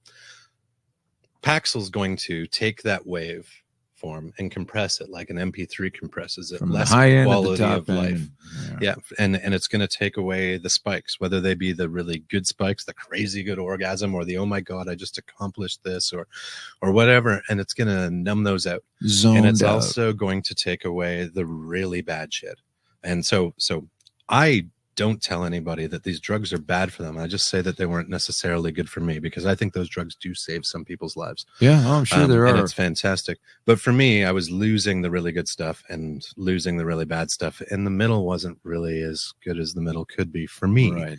And with CBD, I'm getting rid of the bottom bad stuff and still have all of the good stuff. And my mind is sharp as heck. I'm clever. And these are the things that I like most about myself, is being, the ability to be clever now and then with words and type out something that's amazing, learn and help other people learn about things. So that's like my prime motivator in making films. So that's why you're a filmmaker, right? Yeah. I was going to say, that's incredible. So how long have you been actually just taking the CBDs?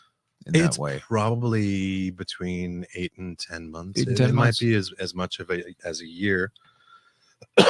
And it's generally been a fantastic thing. I'm not going to say that it solved the problem. I'm still a person with anxiety, and I'm still a person with problems, but it's been good in an overall kind of sense, and I'm very glad of it. Yeah.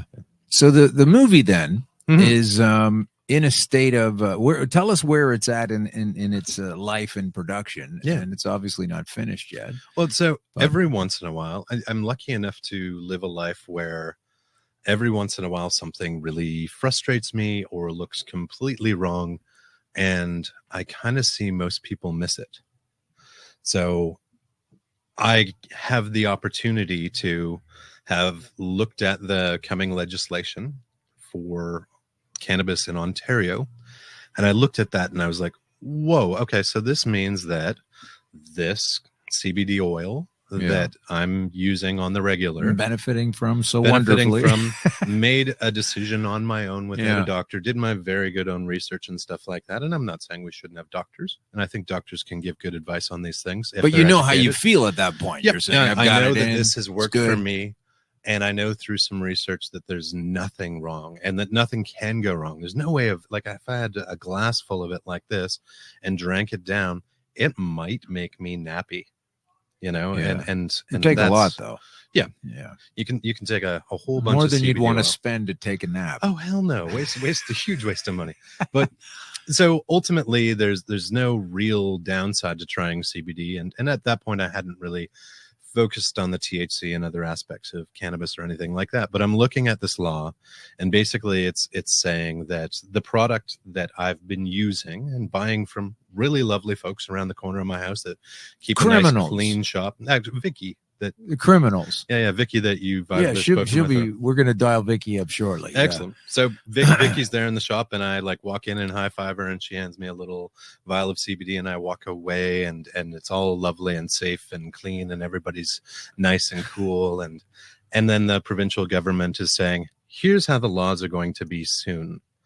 And my possession of that thing, as purchased through there, goes from being a probably legal transaction, or at the very least a transaction that has been demonstrated repeatedly in the Supreme Court of Canada over and over to again. Be legal. Get out of here. There's never been a legal challenge about cannabis or CBD for medical purposes that hasn't been granted to the folks challenging the current laws.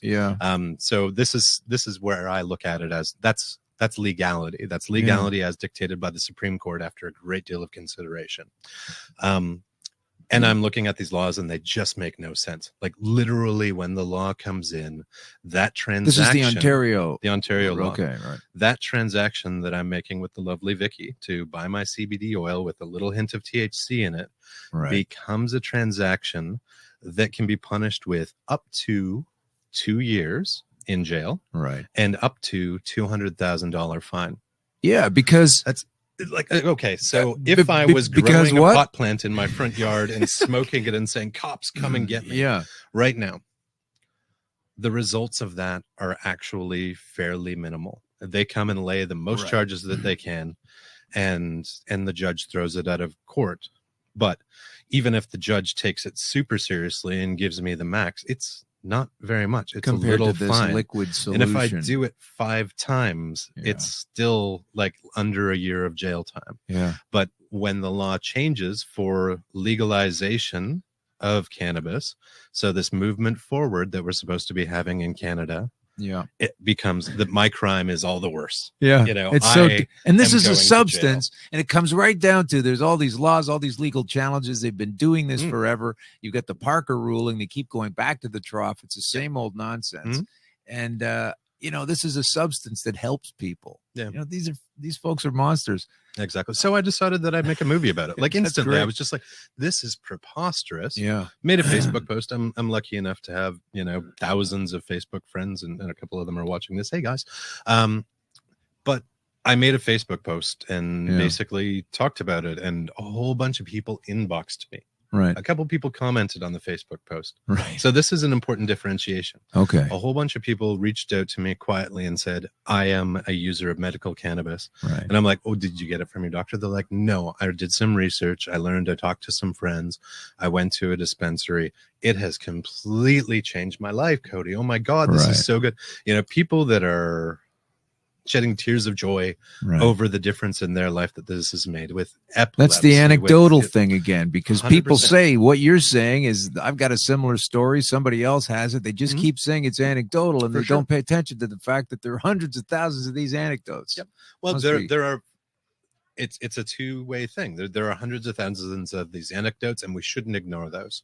To my mind, we should use those as a reason to do the science. Oh, absolutely. That's what I'm saying. And this is crazy that these folks that run plenty things of science now too. They'll just say, "No, listen, it's anecdotal," and you say, "Well, why do you just sit on the fact that there are a never-ending flow of these anecdotes?" It's got to be worth some kind of contact. And we're reaching a point where there is a flow of studies, so that they've proven that CBD itself has a fantastic effect on folks who are epileptic.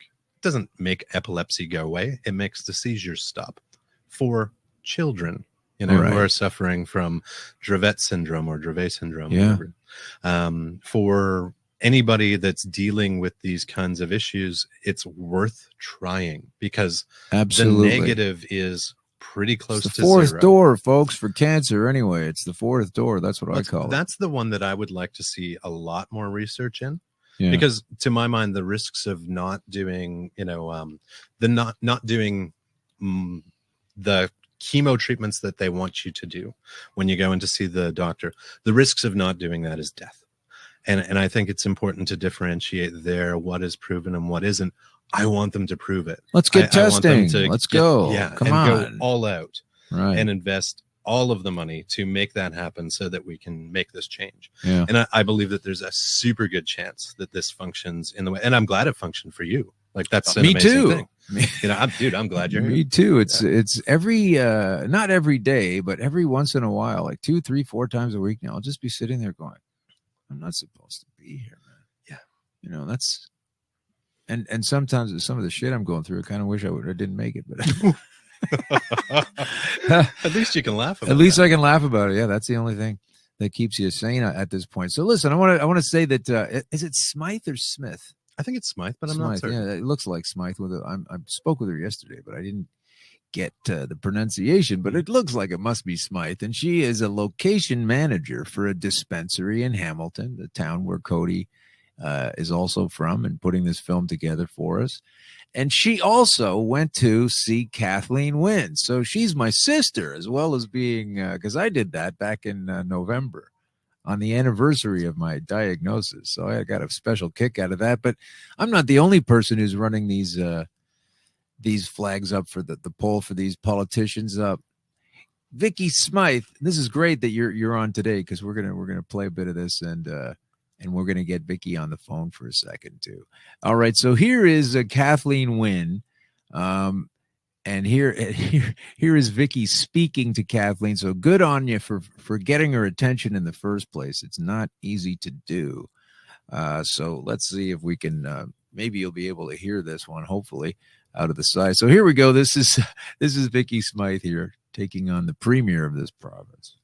Our priority is to protect young people, to make sure that there are safety measures in place. But I can go into a liquor store at 19 and purchase something that's 100 times more more toxic than marijuana. So can I just the second thing that we are we're tasked with doing is undercutting the black market, because that is what is creating the criminal element. And so I hear what you're saying, that there's a network of stores that have grown up around the medical marijuana issue. We are moving into a different world where legalization of marijuana in general is happening. And so we're working very hard to put in place a system that's going to protect people, that is going to be able to undercut the black market. And we're starting with a 40 stores is not going to undercut the black market. It's going to shut people right back in. 40 stores is just the beginning, and I think you know that. You think you know 1 year. There's 48 stores in Hamilton, ma'am, and there's 48 stores in Hamilton, and Kathleen. Actually, I can correct those numbers. Is that right? Okay. As of about a month ago, before the police started bringing in the bus, we had about 58 stores. 58 and in Hamilton. In Hamilton, the alone. size So a population of 500,000. Right. As of right now, I think we have 67, but it keeps shifting every day. Some close and more open than close. So even with the police actively shutting down or trying to raid dispensaries, they're still growing and more of them. Right. Unbelievable. Well, we are going to try to get her on the phone now. She says she's at the dispensary all day. That's what Vicky told me earlier. I just wanted to get her take live, and I won't interrupt the way.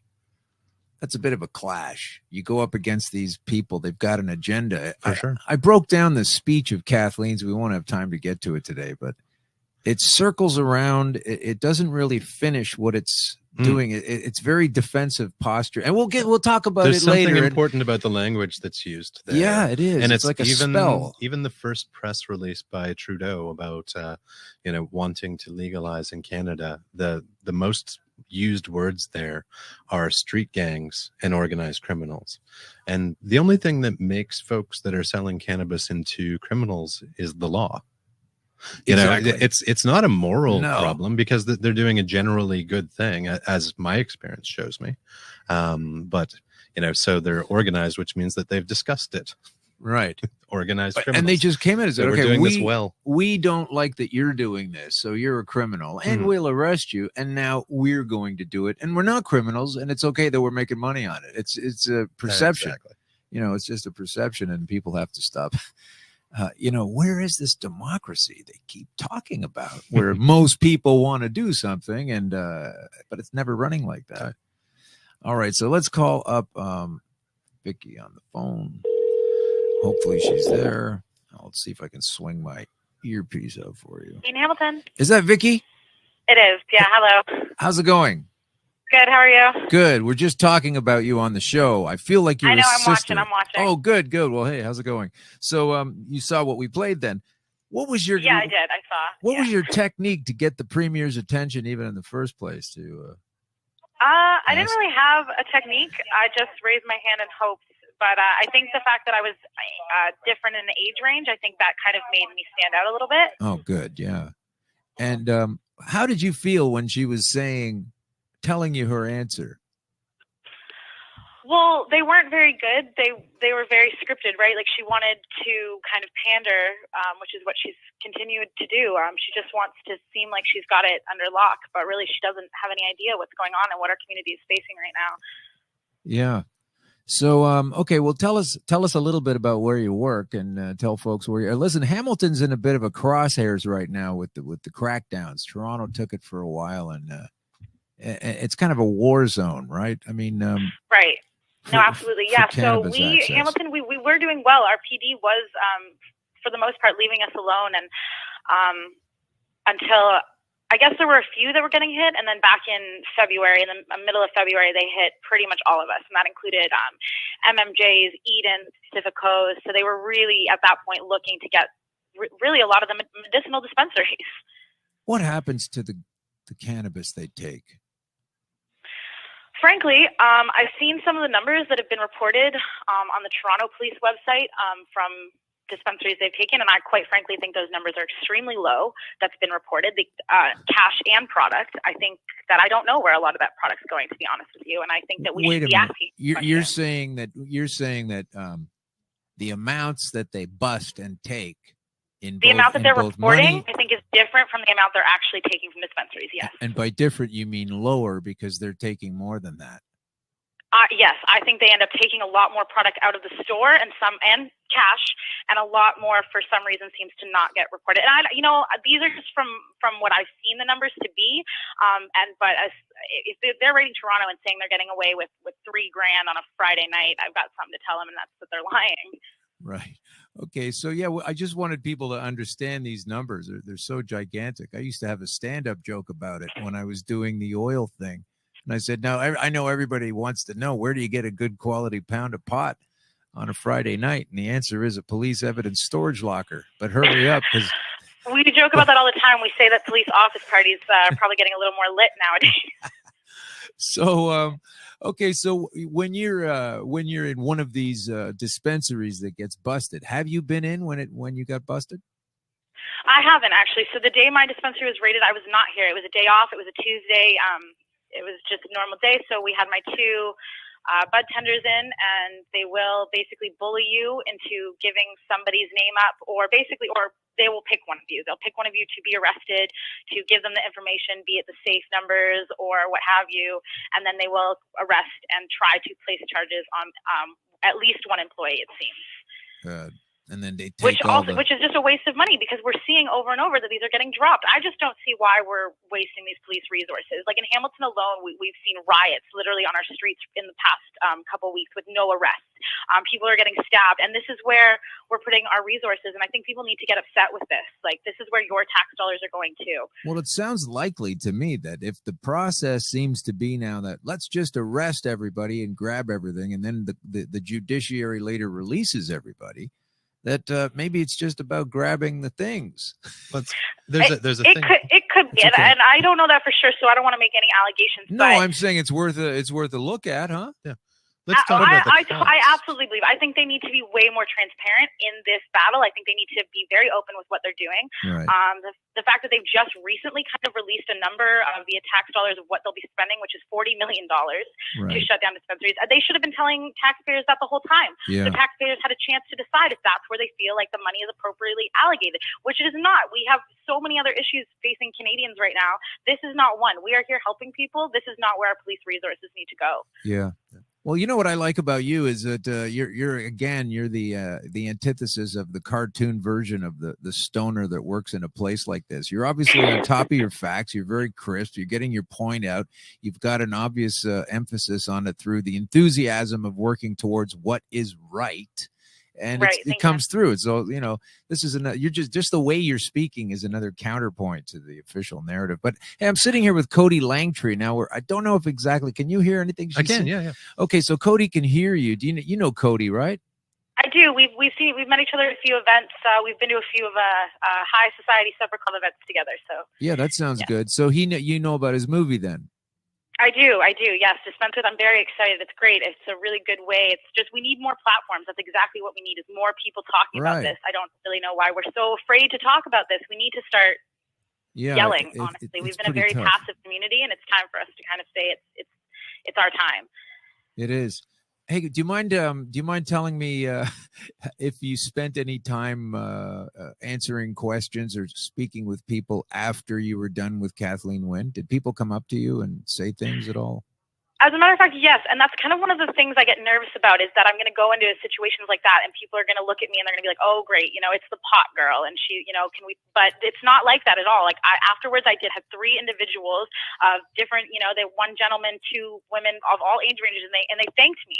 They were like, one woman said she would not be here if she had not been able to take her CBD oil. And that was it. And then I was like, this is why I'm here. This is why this needs to be said. Yeah.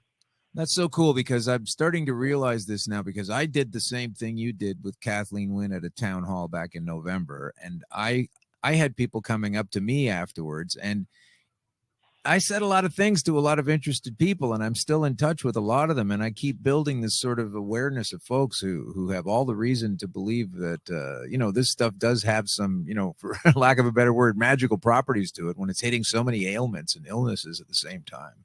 But people want to hear about this. And, the people listening to this show right now, hopefully going to pass on the link to somebody else that, might be sitting on the fence. And the more we can sort of build these little points of awareness and spread it out that way, that's the truth, not these, let's sit in a back room and dream up a bunch of propagandic things we can indoctrinate the kiddies with about the dangers of it. Did you hear what at the beginning of the show? He said they're spending $40 million on a program to tell you what all the dangers are. And they're spending $0 on anything to tell you how good it is.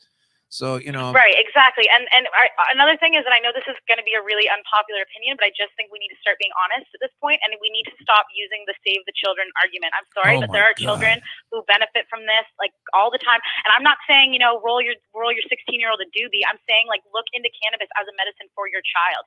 By saying we need to save the children from this horrible epidemic, we're limiting the children's access to it as a medicine, and that's wrong. Yeah. Well, you're obviously a very well-spoken person who knows all about this, so it's great having you on the show.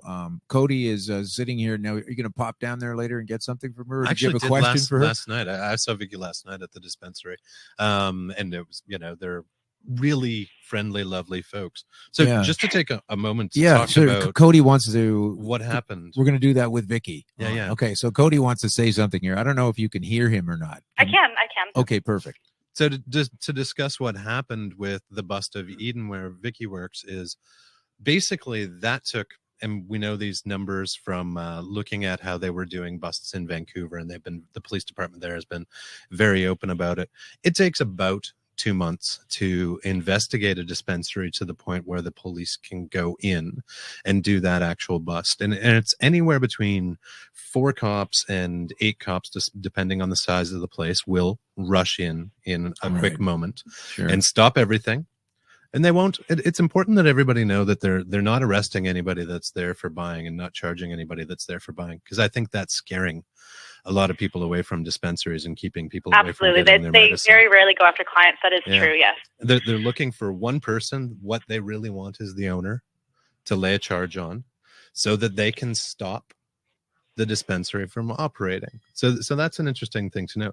Well, but why wouldn't they bust those that, people anyway? I mean, isn't that against the law, technically speaking? Not that I'm a fan of this, but is it just like they're deciding not to use that law or what? Not supposed to be doing that if that's what their laws are. Not supposed to be doing that in a strict legal sense. Yes, that's what the law is, but time and time again, we've had that proven in the court that folks that are in medical need can purchase cannabis and people can provide it. And that's an important thing for people. And the ACMPR kind of sucks. I don't know why you can't make that whole line connect and go, therefore, the people that purvey it should not be regarded. Exactly. And I signed up as a patient for Eden, and I'm not sure if I'm supposed to reveal their practices here, but I had to demonstrate medical need. Oh, I think that's in an order okay to practice to seems reveal. very It's pretty reasonable. standard, yeah. And the cost for the bust of Eden that one time is $30,000 ish, somewhere in that range. So that's 2 months of a couple cops working on proving that they should go bust this place for the sale of cannabis, and then getting 4 to 8 officers out there to do this, and then processing charges on a single person in order to discourage this place from operating. It's really quite a large number of resources. There's a lot of actual issues and a lot of actual violent issues that need to be resolved, and we need to really stop, allocating so much money towards police to do this when they should be doing their jobs. They should be protecting and serving the public, right? This is not doing that. So it's $1 million or thereabouts if you go with the $30,000 per bust for all of the busts that have happened in Hamilton over the last year. That's $1 million, and there's $1 million more. Maybe that's part of the come before legalization.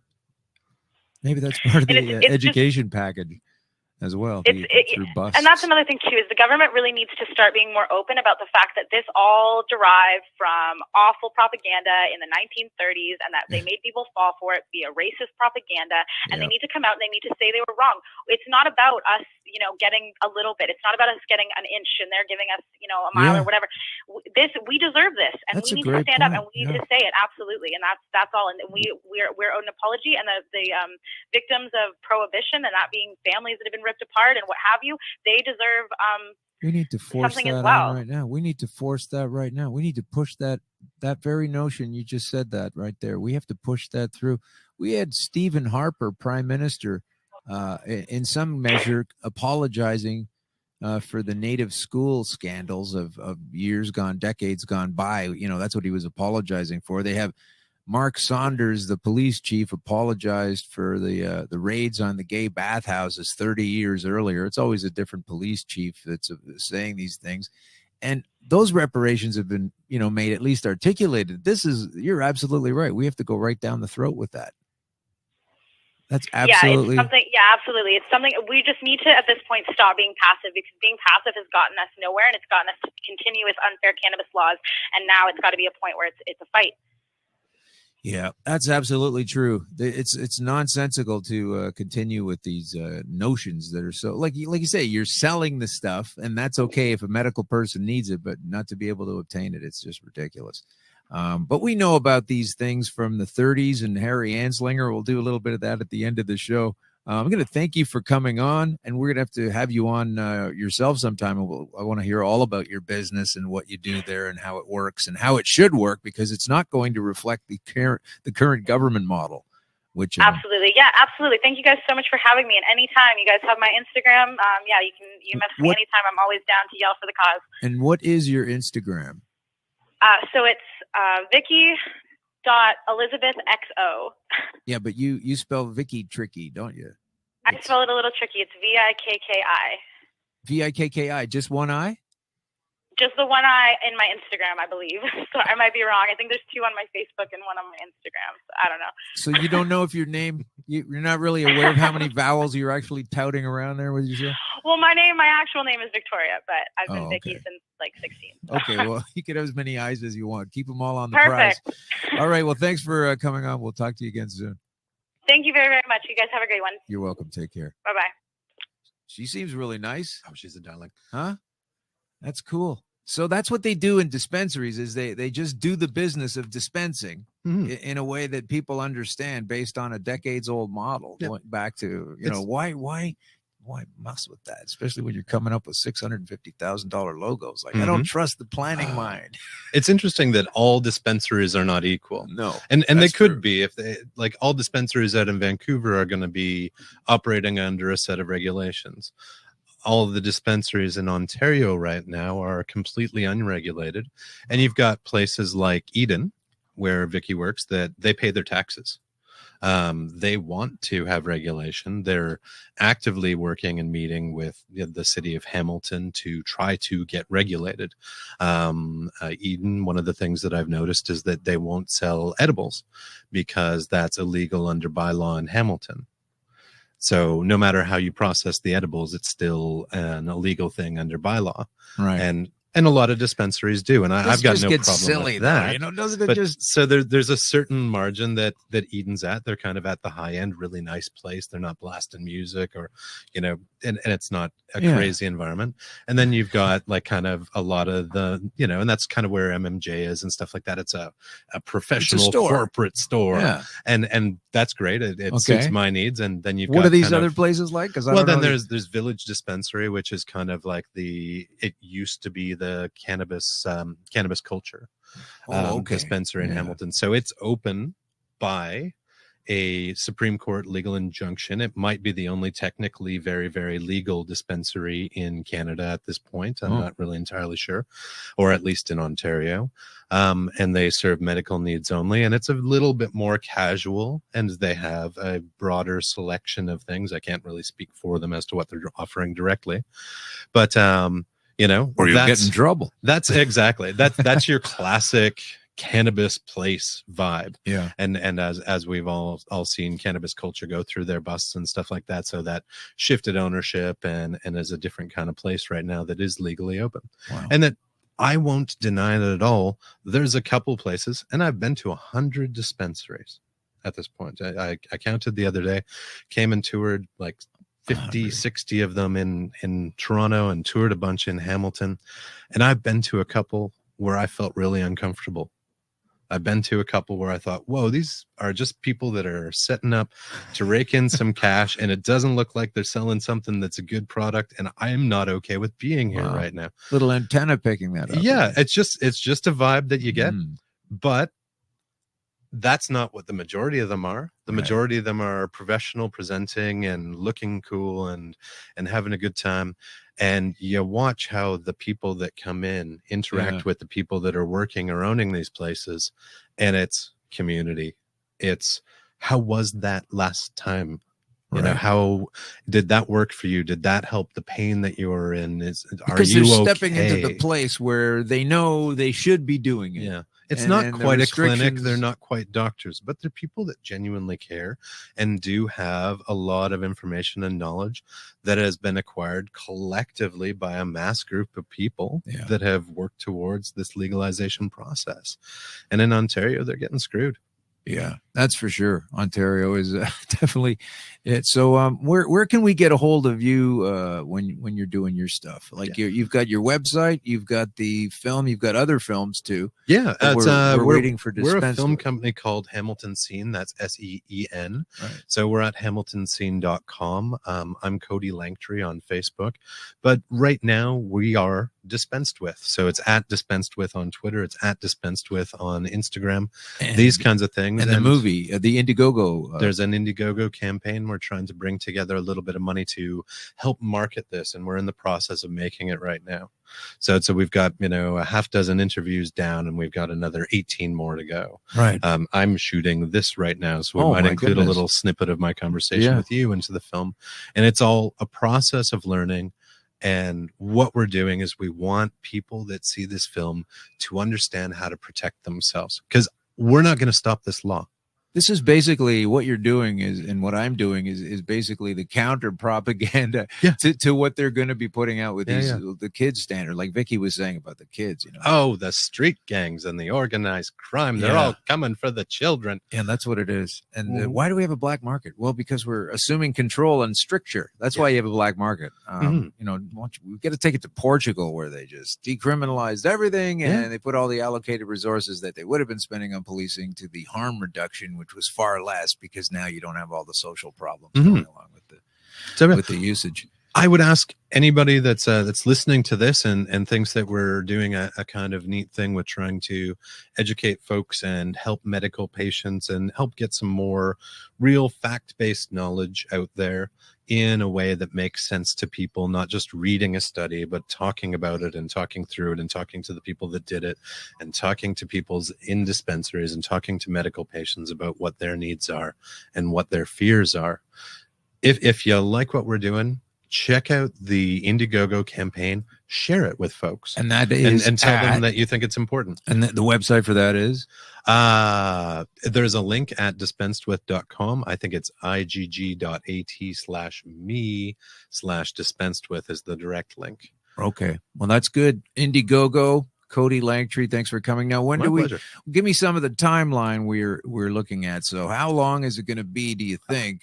However well the fundraising goes, when are you going to be kind of hoping to release this? So the ultimate goal is to release it before the quote unquote legalization, which means that our deadline is a shifty, weird one, because they said July 1st and they weren't accurate about that. No. And then they said, no, not July 1st. So you're just trying and to they're sync like it up. August-ish, September-ish. And I'm like, I'm making a movie here, guys. I'm trying to be a professional about this stuff. You got to keep Can you delaying. get your stuff together and tell me when this is happening? That's funny. So we're looking at it. It's probably August. It's probably September. We'll have the film all done Ready by, to hitch by whenever the they July kick it open. deadline. Okay. And then we're going to be doing a lot of promotion and educational stuff Right. throughout that process and getting the word out there. Well, that's good. I look forward to it. So now I know it's a floating start time because they keep moving I wish it it around. wasn't. I wish it wasn't also. Thank you very much for coming My in. pleasure, sir. Got a few more things to cover before we go back to what are we going to go back to? We're going to go back to the blizzard, I guess. It was kind of snowing before, but now it's okay. So we do have some other things to discuss here on the show. Things you got to get to know this shit. Now, this is kind of the roundup that I wanted to get across to you with these folks spending all of this money, these millions of dollars, the $650,000 logo. These are the minds that are putting these laws together, and they're ignoring things that are so huge. Now, we just had Cody talking about his situation where his life improved using this wonderful substance. Listen to this. In the Georgia Straight survey says nearly half of people using CBD stop taking prescriptions and traditional medications. But it's not about the money. Okay, 80% of respondents found CBD to be very or extremely effective. I like that they had to choose between, is it very effective or extremely effective? Well, I don't know. Come back tomorrow. Fantastically. New survey results about a well-known compound in cannabis, the CBD, shows that these doctors are getting some exciting information, which is beyond anecdotal. So let's stop freaking around with this. But here is part of the problem. Now, this needs to be played before we close our show today. This is for sure. My goodness. This news report from a couple of days ago, the timing on this, if you know everything that you've heard on this show and are folks in the business that know what's going on with the laws, what they're drawing up, what they've been trying to draw up, what they've been promising is going to be excellent legislation, people working hard. We're doing such a great job of all of this. And the other folks that were doing it are criminals, and we're on top of things, and it's going to be wonderful. And you know, you have to smoke it at home, and it's in a boring box, and you're not allowed to enjoy it. And we're going to fix the price just below the black market, but just high enough, but not enough too much to have people think it's worthy for your lifestyle. And these are the folks making decisions And now this comes out a couple of days ago. Check this out. This is from CBC News. This should cause you alarm. This is not from years ago. This is from the other day. All right, so here we go with this joke. There was money in last week's federal budget for this. As well, there are already studies looking into a range of things, everything from how pot affects people's ability to drive and how it may affect women who want to become pregnant. The federal government's point man on this whole issue, Bill Blair, says that much of what is known about marijuana is anecdotal. That applies to the therapeutic benefits of marijuana as well. And that if the federal government is going to give people advice on how to use marijuana responsibly, there just has to be more scientific research and evidence to back that up. But we'll go ahead and design an entire system of distribution and tell everybody who's been working on it for decades that they're doing it wrong, even though we don't know anything. And even though this just came out the other day, which is well after the year that they said they were taking to sit down and figure out what the fuck is going on with how to distribute this thing that we all have rights and access to, just by letting us have rights and access to what's already working. So I'm really tired of this mindset of two groups of people. Number one, the people that do this whole system is ridiculous. And number two, the people that follow along and go, oh, well, I guess it's going to be illegal. The government says so anyway. Like, you have to understand, this is a big old screw job. They're only now looking into what does it do? How does it work? And the timelines are nuts. Now, if this report came out 5 years ago and the government is pondering legalizing cannabis someday, okay, fine. But this is fresh off the hop. And these freaks have already drawn up all kinds of punitive legislation based on ignorance and lies and oppression. And they don't realize that they've already arrested thousands of people, ruined thousands of relationships, scared the shit out of thousands of kids. And these are probably low numbers. And you've got some reparations to make. You can't just plow ahead with all of this bullshit. The reason we've been sitting here calling it bullshit for so long is because you're only now finding out the things you're supposed to find out before you even sit down and figure out what your structure is going to be with a cop who used to be the city cop of Toronto at the helm, who's also responsible. As soon as this guy's done with government, when they vote this guy out eventually, he's going to have a cannabis joint of his own also. Bill Blair's blurry blue. Fuck off. Get these cops out of this thing.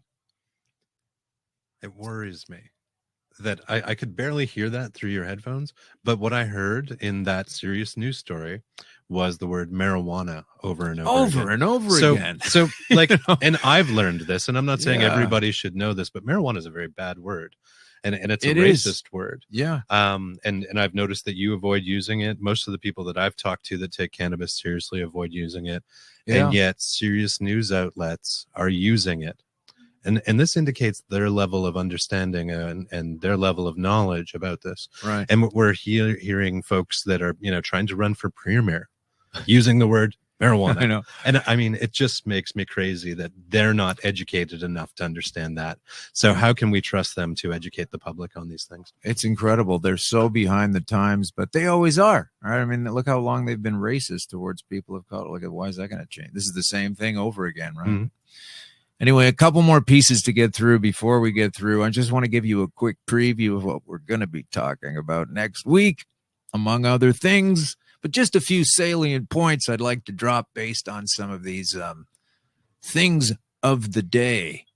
Now, this is in Fox News. So welcome to the American listeners, where that's where a lot of people in the States get their news. Support for marijuana legalization surges to a record high.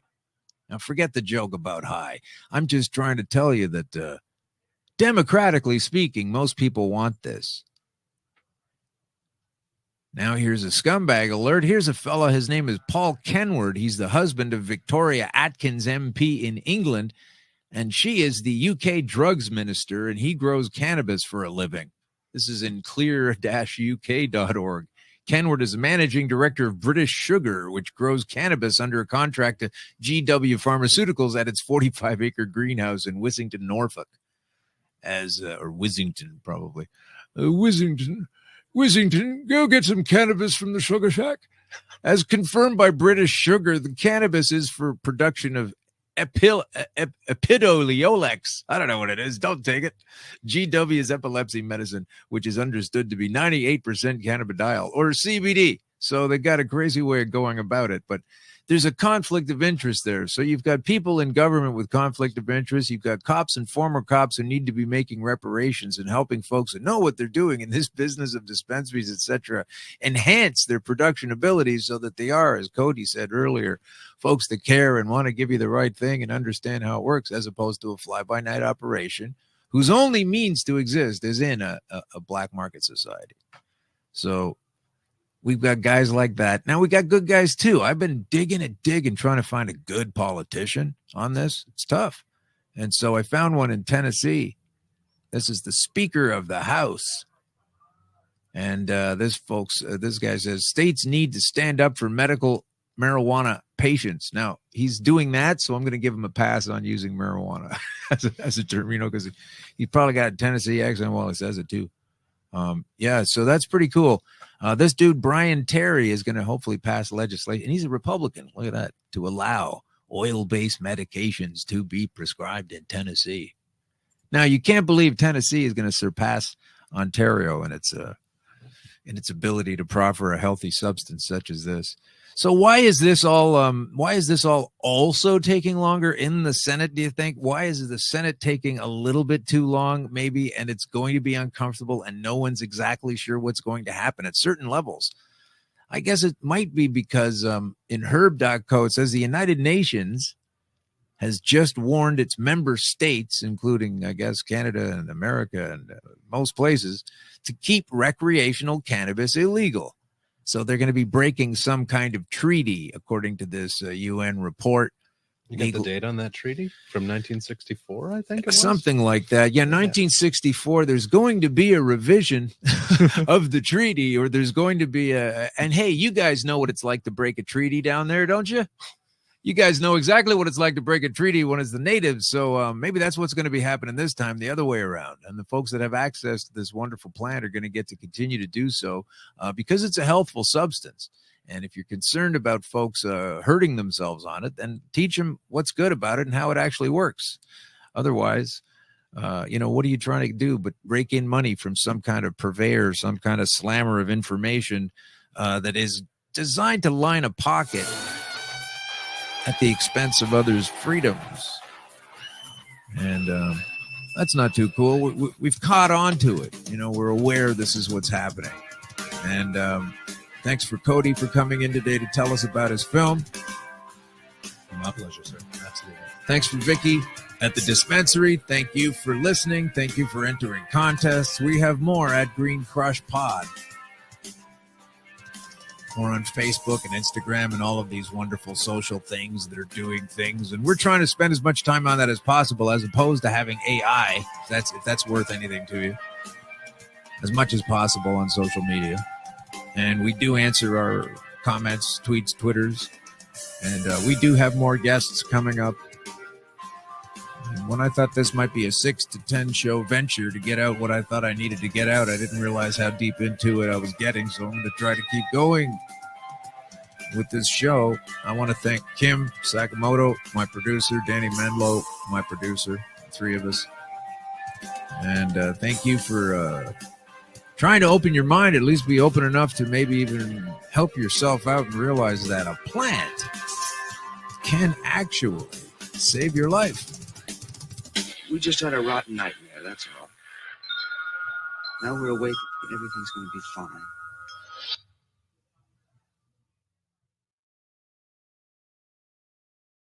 The opinions of the individuals during this broadcast are their own, and may not be the opinions of their group or other organizations they may be involved with.